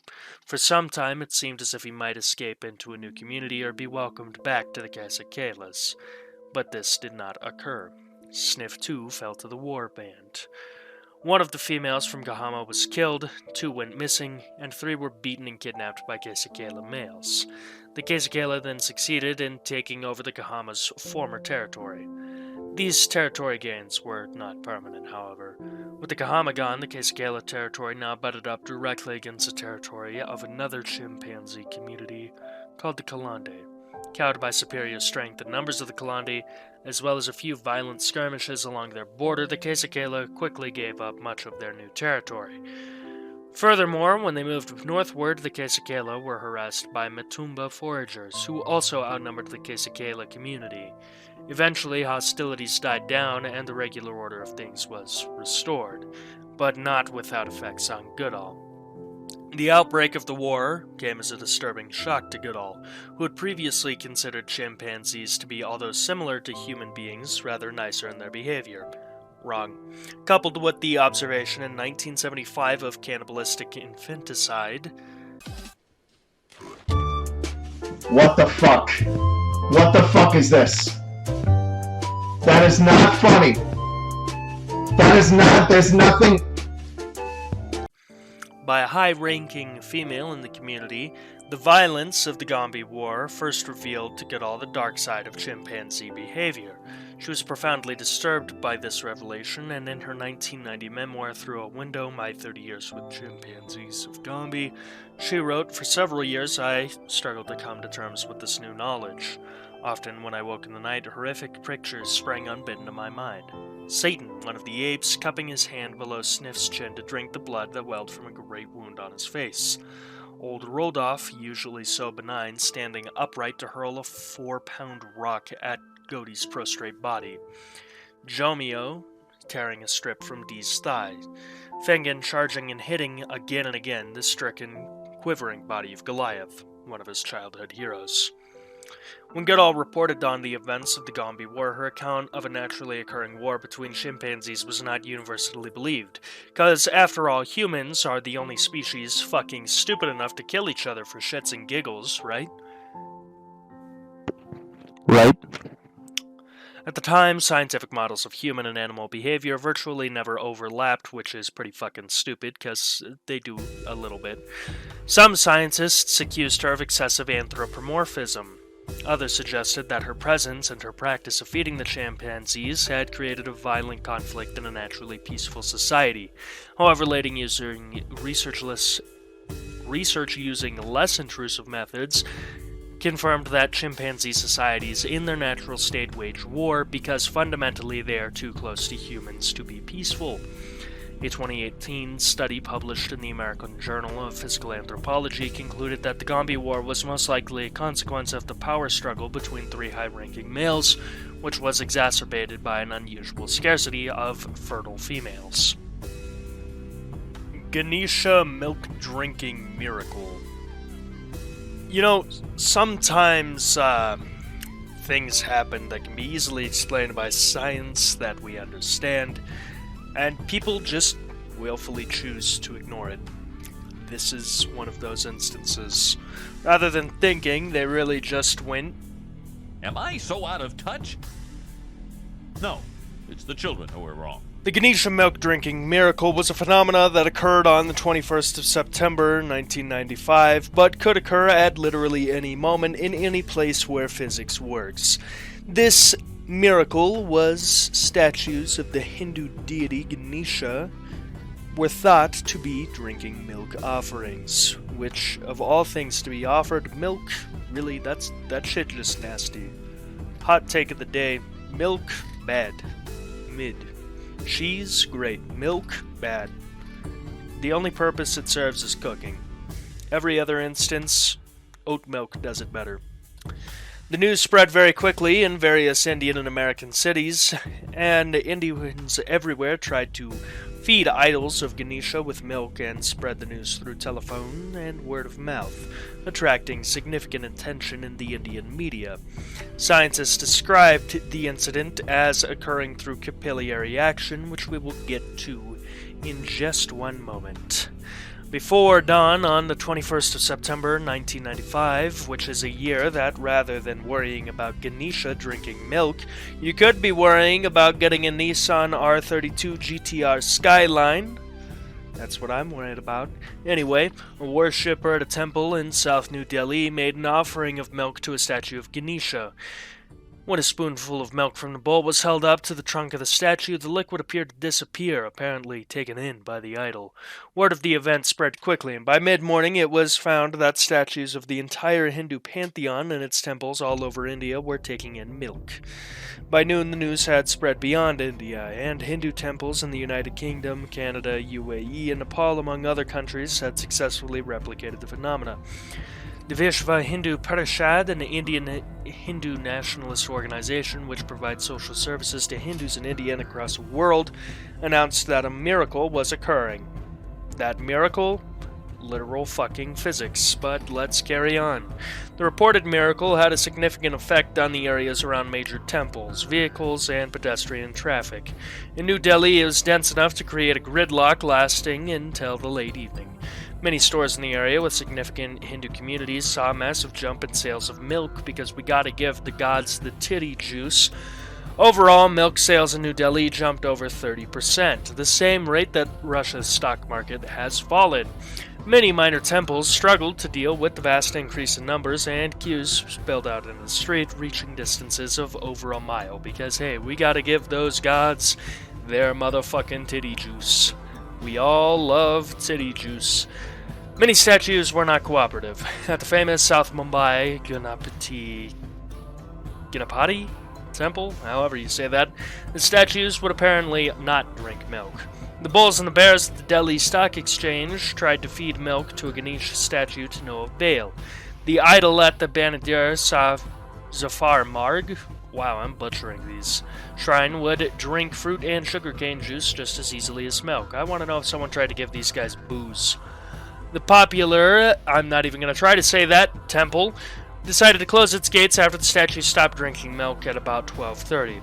The sadhus of these temples blamed local atheists for the idols not drinking milk. What the fuck is the thought process? Hey, no drink milk. Those atheists, god damn it!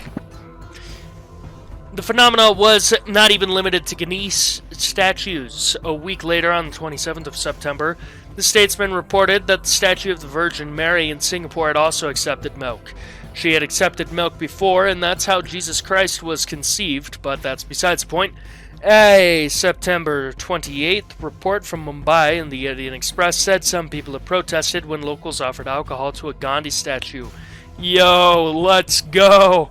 Which it quickly sipped. Yo! Bahujan Samaj. I lost where I was in the sentence. There we go. Bahujan Samaj party workers in Uttar Pradesh Basti district began feeding milk to statues of Ambedkar and Buddha, which they greedily drank up. They just really hitting us with that. Seeking to explain the phenomena, Ross McDowell led a team of scientists from India's Ministry of Science and Technology and traveled to a temple in New Delhi to make an offering of milk containing food coloring. As the level of liquid in the spoon dropped, the scientists hypothesized that after the milk disappeared from the spoon, it coated the statue beneath where the spoon was placed. With this result, scientists offered capillary action as an explanation. The surface tension of the milk was pulling the liquid up and out of the spoon before gravity caused it to run down. Prabir Groish also argued that the phenomena had a natural explanation. I don't know who that guy is. Anyway, Sitram Kesri, a labor minister in the Naramisha Rao government, quoted internal reports to say that a temple in Jandawan Park near the RSS headquarters in Delhi was the epicenter of the miracle. He said it was a ploy by the Hindu nationalist BJP to gain votes in the ensuing Lok Sabha elections by spreading false rumors. The phenomena reportedly spread by an organized barrage of late-night telephone calls to Hindu temples all over India and the world, telling them to feed their statues milk. Reports of milk tapered off after the 21st of September, though a few incidents were still reported. A small number of temples outside of India had the effect continuing for several more days. This is because it's easily replicatable, but no further reports were made after the beginning of October. The story was picked up mostly as a novelty piece by news services around the world, but that's it. There are, of course, similar incidents, but that's because physics universally fucking applies. And now with that, we're on to level 6. This is the second to last level as I combined levels 7 and 8, so this is really the end of the line. Again, if you've made it this far, good job. Thank you. Let's get this over with, baby. Kenneth Lamar Noid. This guy doesn't even get his own Wikipedia article. He gets a paragraph in someone else's, which is kind of insulting. The Noid was a pizza ad character for Domino's Pizza. He was a weird motherfucker who would just roll up and steal your pizza. I don't know, I feel like this could have been solved with violence. Motherfucker comes through my shit with the pizza crusher. I got a gun. I will just end your shit, bro. I live in a stand-your-ground state. You're on my property. I can kill you. Back the fuck up off my pizza. Anyway, the Noid has a much more infamous reputation, mostly because of some guy named Kenneth Lamar Noid. On January 30th, 1989, Kenneth Lamar Noid, a mentally ill man who thought the ad campaign was a personal attack on himself, entered a Domino's restaurant in Chamblee, Georgia. Of course, this was the American South. Does anything good happen in that fucking hellscape? Armed with the .357 Magnum, Noid held 2 employees hostage for over 5 hours. Guess you really want to avoid the Noid there, Jesus Christ. After telling employees that Domino's owner, Tom Mahonigan, had stolen his name, he forced them to call Domino's headquarters and demand $100,000 in a white limousine as getaway transportation. Because, you know, the cops definitely won't fucking see you in a big-ass limo. Not to mention, those things are slow. After offering to exchange one hostage for a copy of The Widow's Son, is that like a book? Must have been a really fucking good book. Noid reneged his offer when a police officer brought him the book. Noid eventually became hungry and forced the employees to make him 2 special pizzas. While Noid ate the pizzas with his gun in his lap, the hostages escaped because, surprise, fucko, you're not pointing a gun at them anymore. Noid surrounded the police shortly after. 2 shots were fired by Noid during the incident, and afterward, Police Chief Reed Miller told reporters he's paranoid. He's what? He's Noid? He's Noid? He is very irrational. He's very hard to talk to. Yeah, I mean, dude makes a living stealing pizzas. Noid was charged with kidnapping, aggravated assault, extortion, possession of a firearm during a crime. He was found not guilty by reason of insanity. Noid spent time in a mental institution, but died by suicide on February 23, 1995. This incident has been insinuated to have caused Domino Pizza to discontinue the advertising using the Noid as their mascot, though this has been rejected by the company and their advertisers, and recently been undone entirely because the Noid is coming back. Isn't that terrifying? Yep, the Noid is coming back. The Licked Hand. This one, it doesn't need introduction, but it does. This is basically an urban legend, the typical spooky story you tell your friends so you can all shake your pants in the middle of the night as you sit around the bonfire. Basically, very young girl is home alone for her first time with only the dog for company. She listens to the news, and there's a killer in the neighborhood. Terrified, she locks all the doors and all the windows, but forgets about the basement window, and it's left unlocked. No fear, though. She goes to her room, goes to bed. She does hear dripping sound coming from the bathroom, and this does scare her, but it's just a little pre-cum linking out of the sink. You should be good. She gets a dog, and the dog is like, yo, you're good, bro. Licks her hand, whatnot. And then the next morning, she wakes up, and it's like, yo, I gotta take a shit. Goes to the bathroom, and surprise, surprise, It's the fucking dog. who was that last night? That's a great question. Probably the serial killer, because in some iterations of the story, written in the dog's blood are the words humans can lick too. It's very, it's one of those things that's spooky when you're like 7, but it just gets so overdone and predictable. So yeah, that's that. You've definitely heard that before. I've definitely heard that before. If you haven't, I'm sorry that my shitty, sarcastic presentation of the story was the first that you got to see. But anyway, Temple OS. Temple OS, formerly J operating system. The J is probably for Jesus.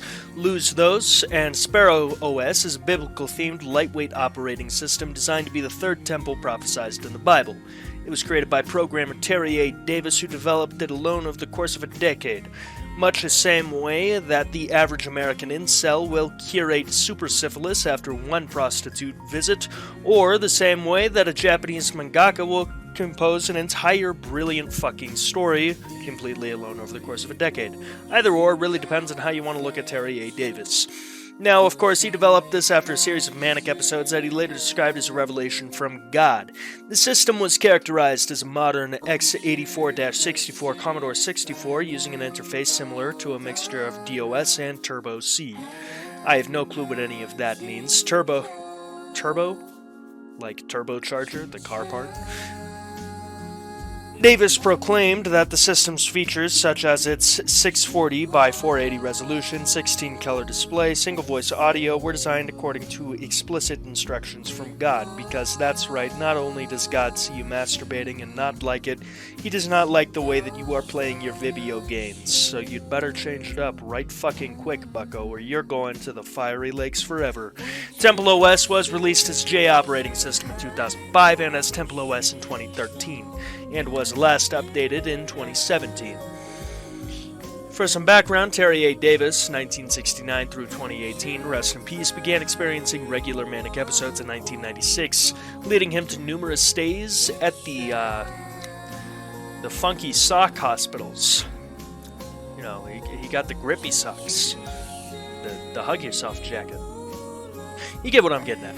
Initially diagnosed with bipolar disorder, he was later declared schizophrenic and remained unemployed for the rest of his life because society is really shitty at treating people with schizophrenia with any semblance of human fucking decency.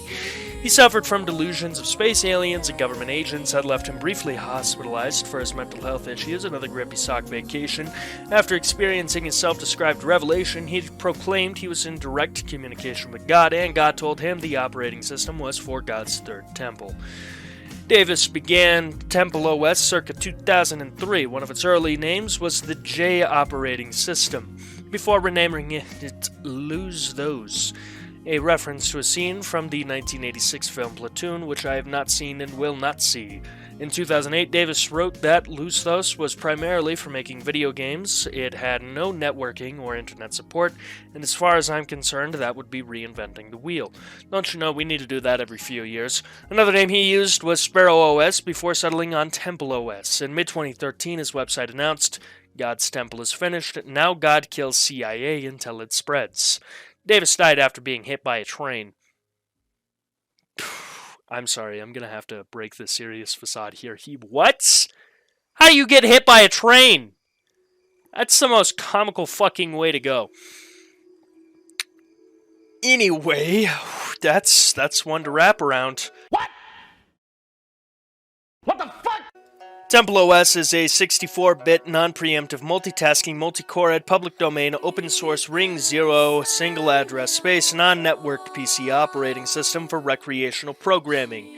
The OS runs 8-bit ASCII with graphics in source code and has 2D and 3D graphics libraries, which run at 640 by 480 VGA with 16 colors.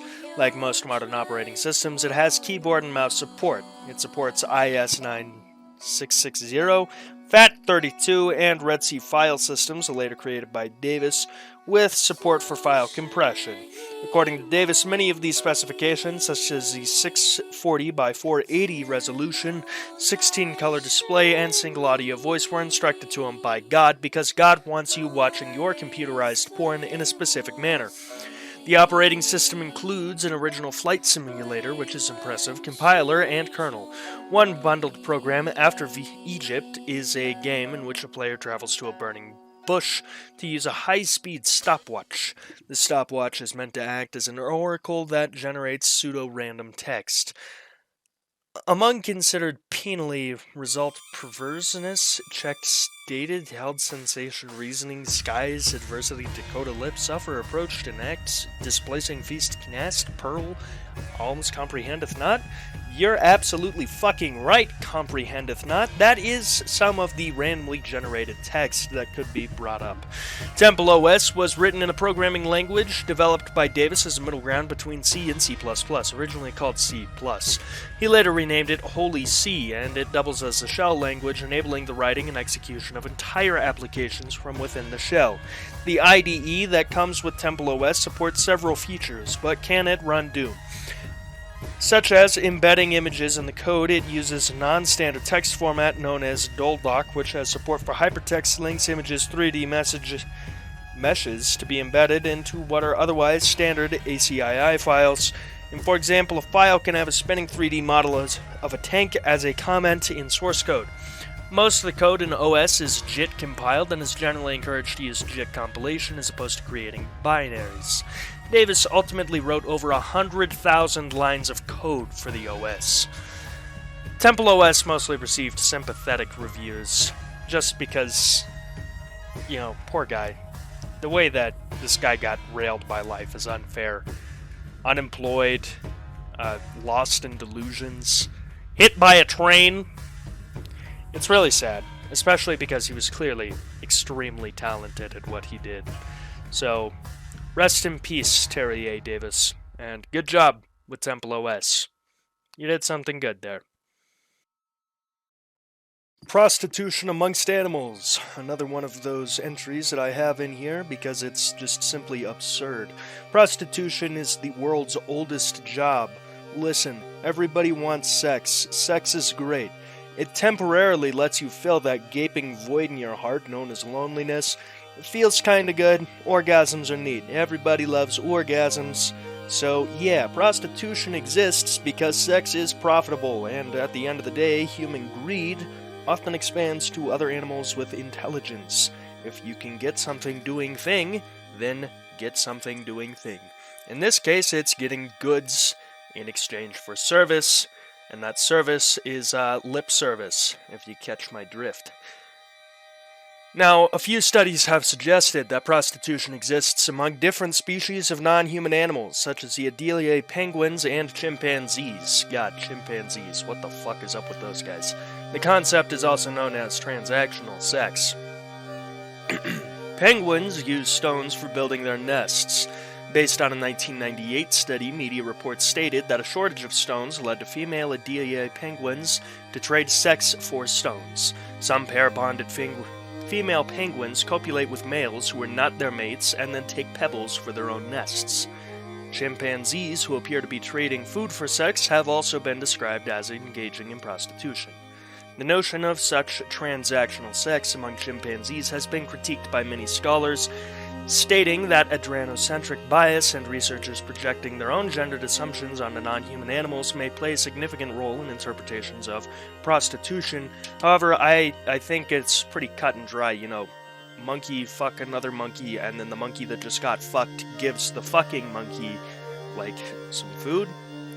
It kind of seems like payment. Maybe it's aftercare, but it's probably payment. Prostitution in animals was first reported in 1998. You know what else you could get in 1998? The R32 Nissan GTR Skyline. Anyway, this was reported in 1998 by Fiona Hunter, a researcher at the University of Cambridge, and Lloyd Davis of the University of Otago. They spent 5 years observing the mating behavior of Adelie penguins, and the study was conducted as part of the Antarctica-New Zealand program on Ross Island. According to the report about the study, published by BBC News Online, some female penguins sneak around on their partners. These prostitutes have sex with unattached males and take a pebble from the male's nest after having sex. Pebbles are used for building nests, but they're scarce and hence extremely valuable. In an actual study, the researchers speculate that the female has bent over to grab a stone and the male misinterpreted the gesture. She hasn't changed her mind or performed a trick. Dude is just, really not reading the room. But researchers are still studying the phenomena, and a consensus has not yet been reached. It is assumed that either the female is baiting, or that the male deliberately chooses to misinterpret the gesture, as rape is extremely common amongst penguins. Yes, the first study of penguins was written in Greek, because the researcher thought that only a learned gentleman could withstand the horrors that penguins are capable of. These things are fucking monsters. Seriously. Look at that guy. Look at him. He looks cute and fluffy, right? A little leg. Look at those eyes. Those are not the eyes of a good creature. Now, of course, the BBC further reported Hunter as saying that the female penguins probably didn't engage in prostitution for only stones. Hunter believed what they are doing is having copulation for another reason, and just taking the stones as a cute little side thing. The prostitute females, we prostitute... What? I lost where I am in the article. We, the prostitute females, that does not make... Oh, I see what's happening now. We don't know exactly why, but they are using the males. Ha ha ha ha, guys getting played, a universal constant, am I right? This behavior also suggested as a mate choice process by which females might find a right possible future mate. This would provide a female penguin with another male penguin should their current mate die. The male penguins, the study speculates, were engaged with sex with the prostitute females for only sexual satisfaction. According to Hunter's observation, a number of prostitute penguins was very low. She approximated as only a few percent. With sensationalized versions of the study emphasizing prostitution, the research data itself is less sensational. The data shows that an extra pair copulation occurs at the male's nesting site. The female takes one or more stones, but when the extra pair copulation occurs at the female nesting site, the male never takes a stone.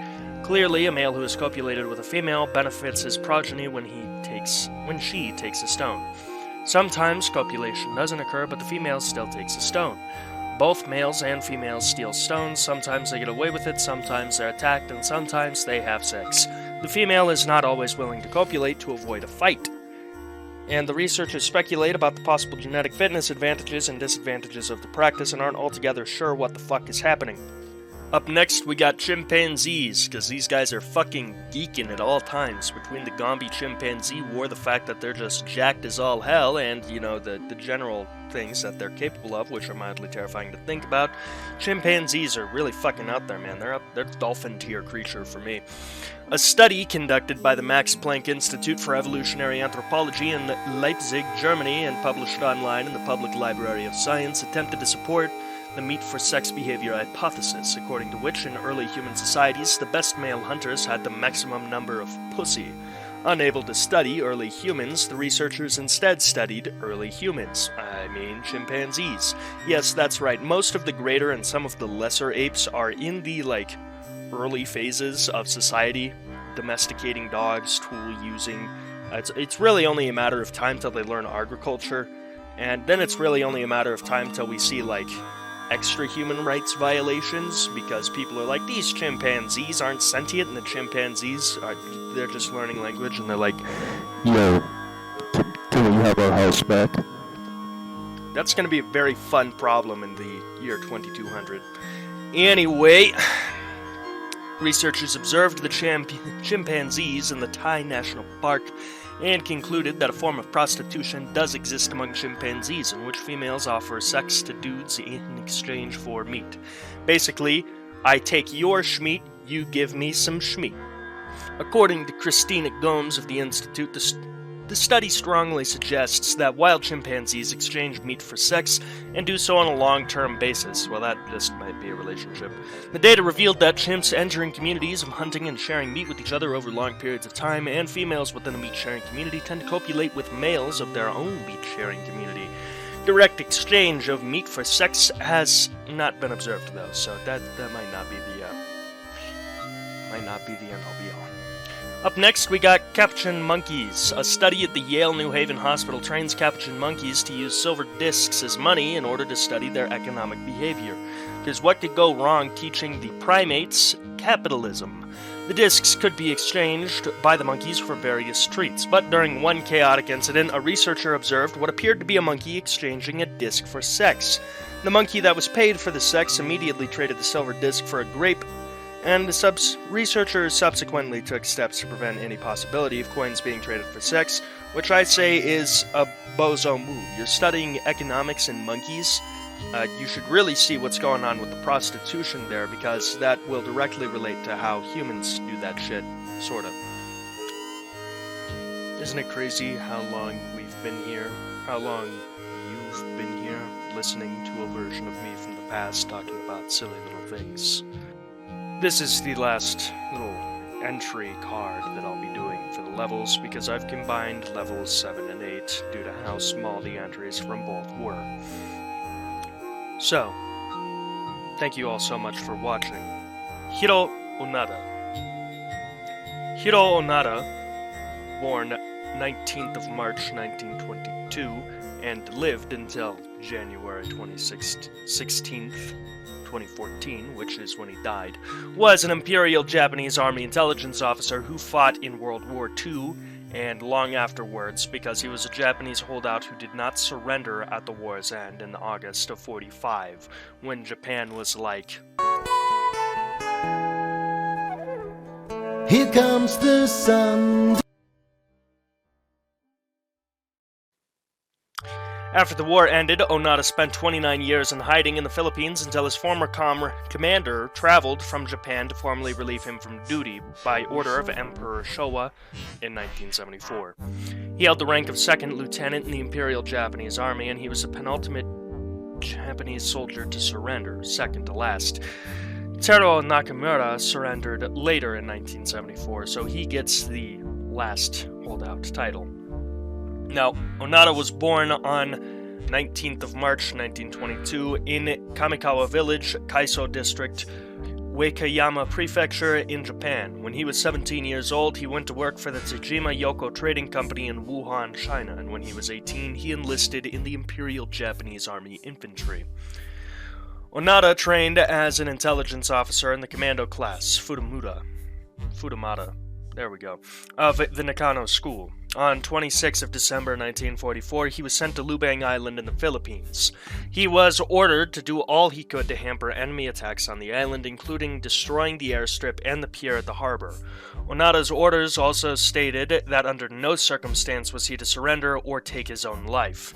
When he landed on the island, Onada joined forces with a group of Japanese soldiers who had been sent there previously. The officers in the group outranked Onada and prevented him from carrying out his assignment, which made it easier for the United States and Philippine Commonwealth forces to take the island when they landed on the 28th of February 1945.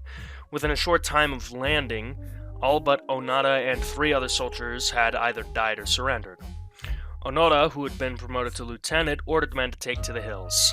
Onoda continued his campaign as a Japanese holdout, initially living in the mountains of Lubang Island in the Philippines, with 3 fellow soldiers, Private Yuichi Akatsu, Corporal Shoichi Shimada, and Private First Class Kinshiki Kozuka, accompanying him. During his stay, Onoda and his companions carried out guerrilla warfare activities and engaged in several shootouts with the local police.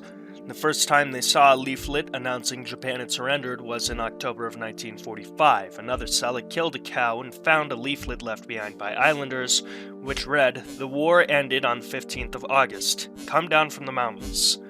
However, they distrusted the leaflet and concluded that it was Allied propaganda and engaged in several more shootouts.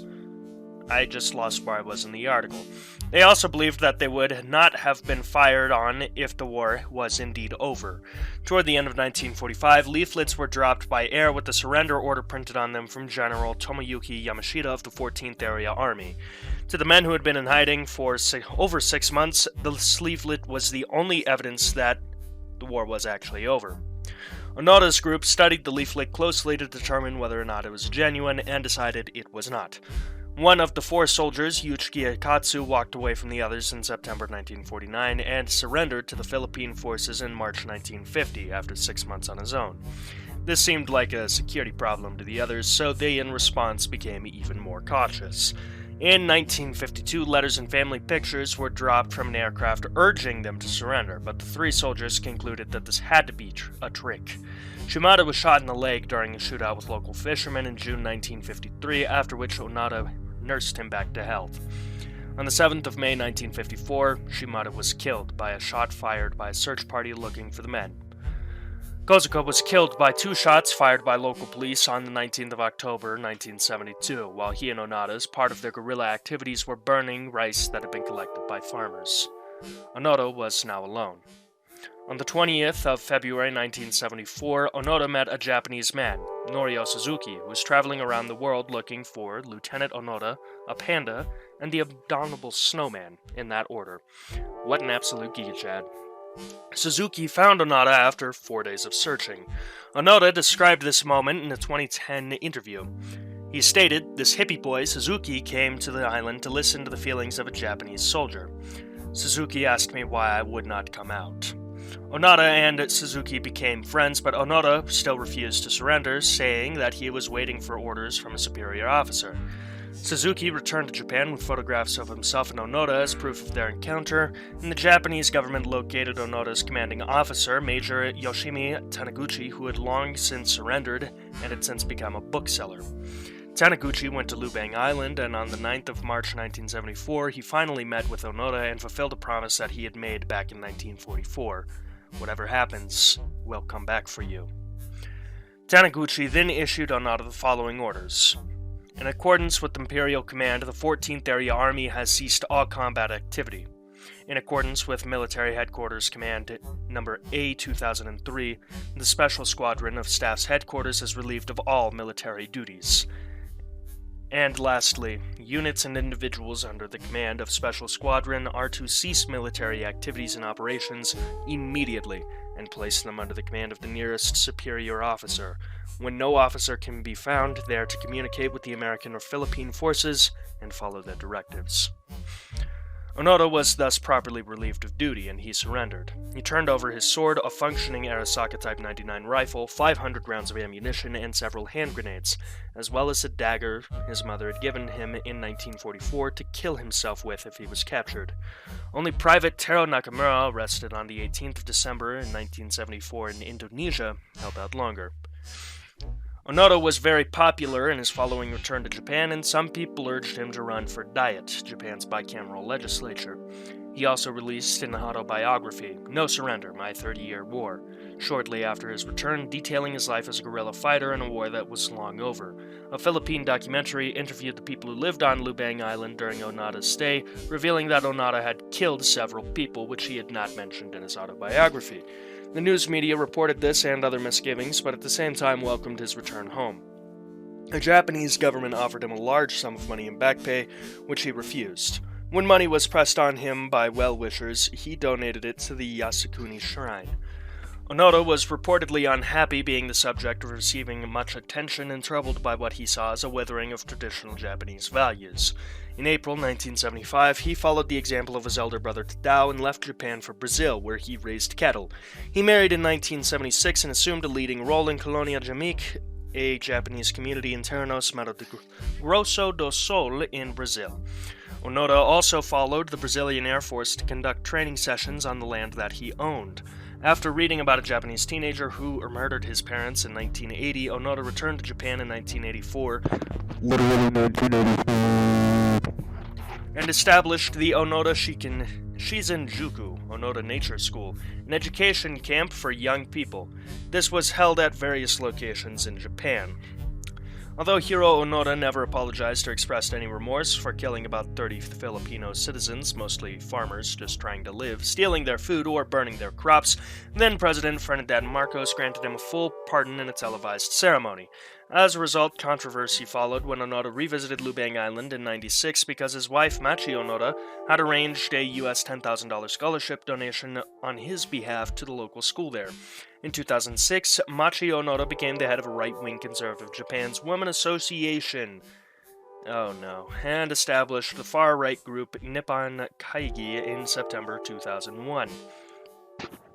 Oh no.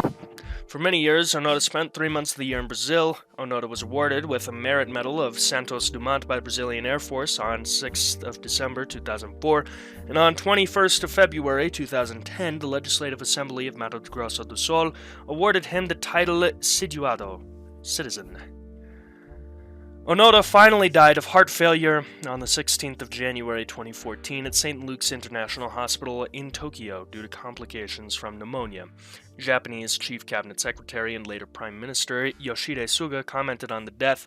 "I still vividly remember that I was reassured of the end of the war when Mr. Onoda returned to Japan, and also praised his will to survive." Salish Sea human foot discoveries. Since August 20th, 2007, at least 20 detached human feet have been found on the coasts of the Salish Sea in British Columbia, Canada, and Washington, United States. The first discovery on August 20th, 2007 was on Jedediah Island in British Columbia. Feet have been discovered on the coasts of islands in British Columbia in the U.S. cities of Tacoma and Seattle. In Canada, the BC Coroner's Service said in December 2017 that foul play had been ruled out by the authorities and that all investigations that the feet came from people who were killed in either accidents or by suicide, and the feet detaching was a normal part of the underwater decomposition process. The feet were usually found in sneakers, which coroner thought were responsible for keeping the feet buoyant enough to eventually wash ashore, and for giving the feet enough protection from decomposition to be found relatively intact. Prior to the recent seeming rush of feet washing ashore, there have been earlier instances going back more than a century, such as a leg in a boot that was found on Vancouver Beach in 1887.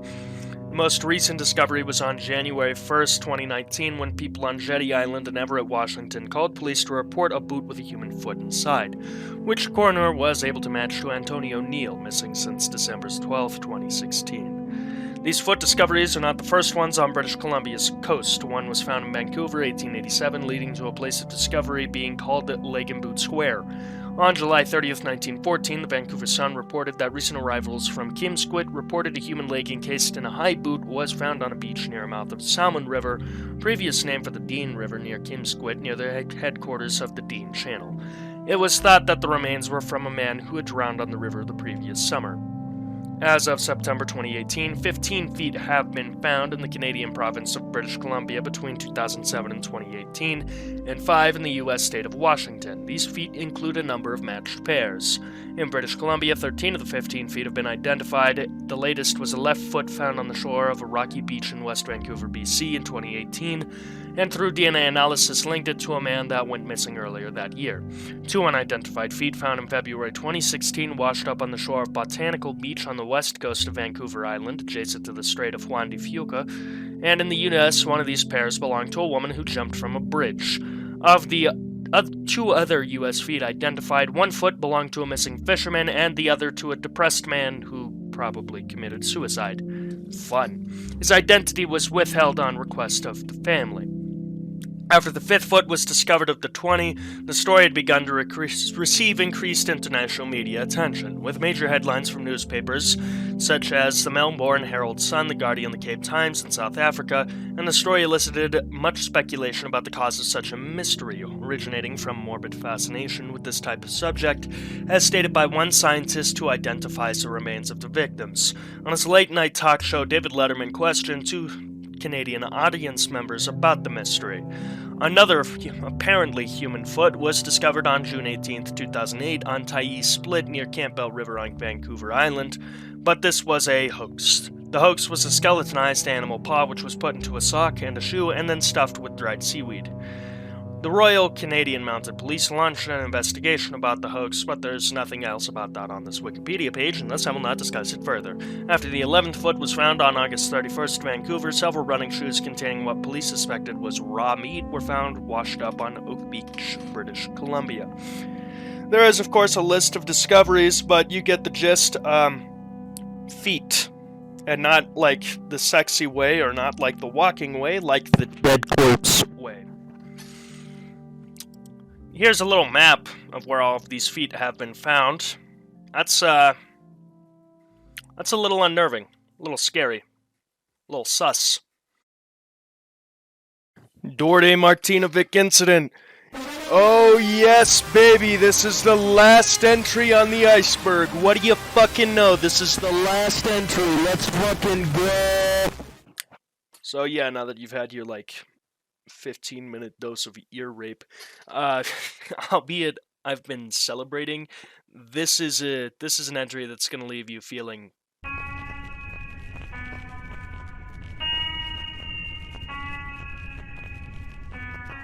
So let's talk about the Dorde Martinovic incident, and incident it most certainly is.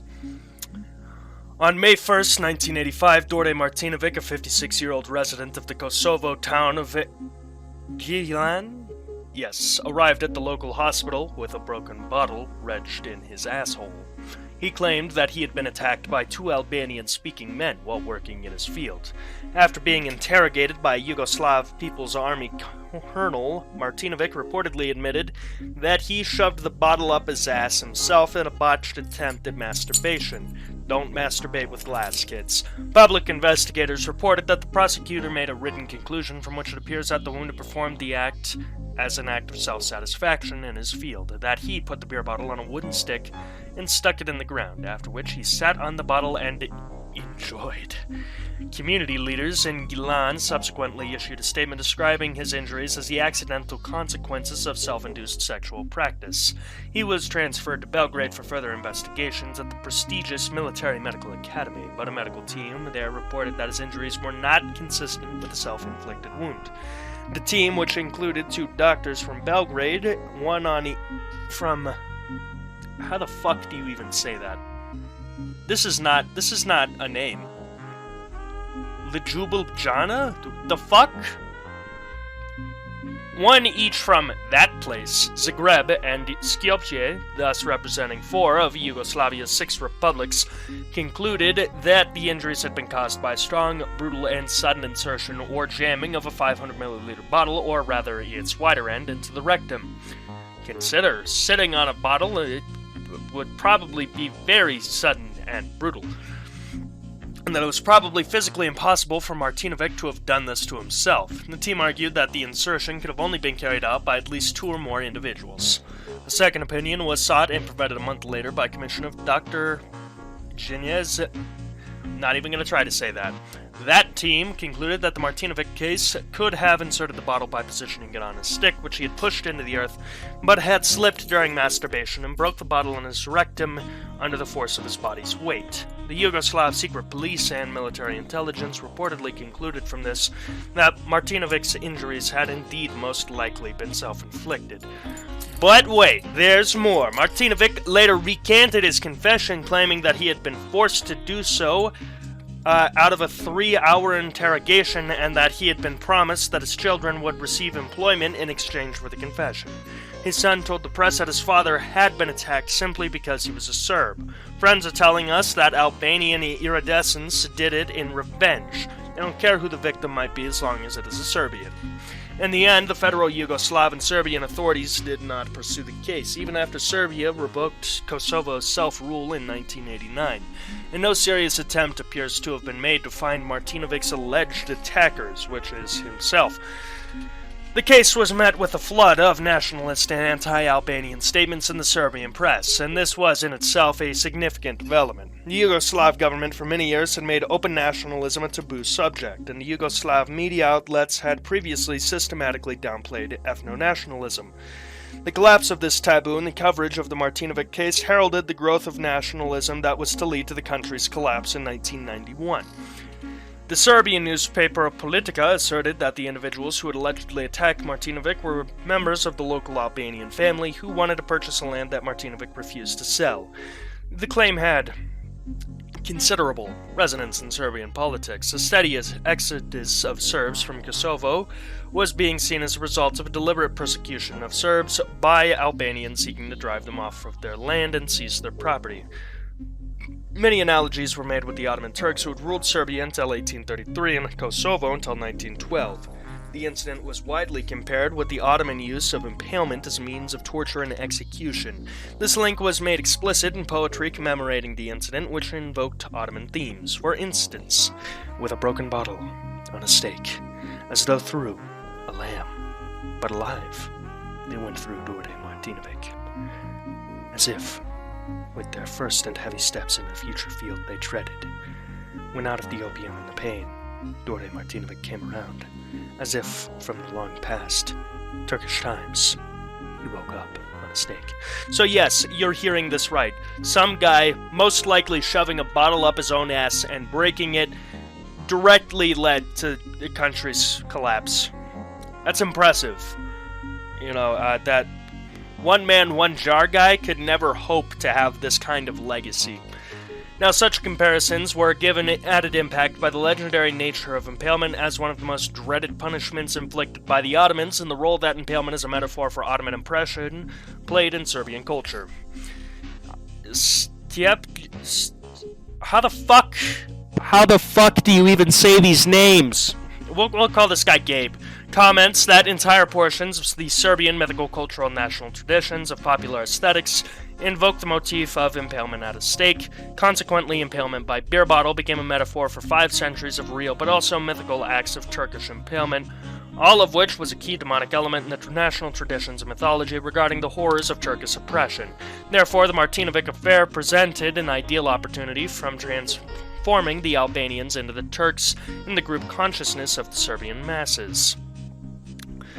Now, this is very interesting. For their part, many Kosovo Albanians took the view that, as indicated by Martinovic's early confession, he had accidentally inflicted the wound on himself and tried to cover it up by blaming the Albanians, enabling Serbian nationalists to exploit it and provoke an anti-Albanian feeling. Others acknowledged that the evidence was unclear, but objected to the way that the case had been used to symbolize the Serbian-Albanian relationship. The prevalent opinion in Slovenia and Croatia was this wariness of Serb nationalism, and that the Martinovic case was merely a pretext to a forced change to the Yugoslav constitution to give Serbia full control over its 2 autonomous provinces.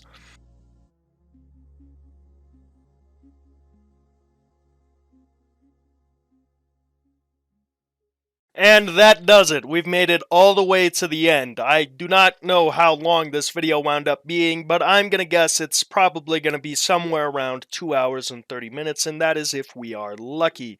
So, once again, thank you so much for watching this far. If you made it all the way to the end, just subscribe. Seriously. You're clearly mildly bored. I'm clearly mildly entertaining. Go ahead, just hit that button. Just hit that red guy down there. If you're not subscribed, or even if you are subscribed, thank you so much for watching. It does really mean the world to me that I get to make videos and have an audience and do silly little things like this.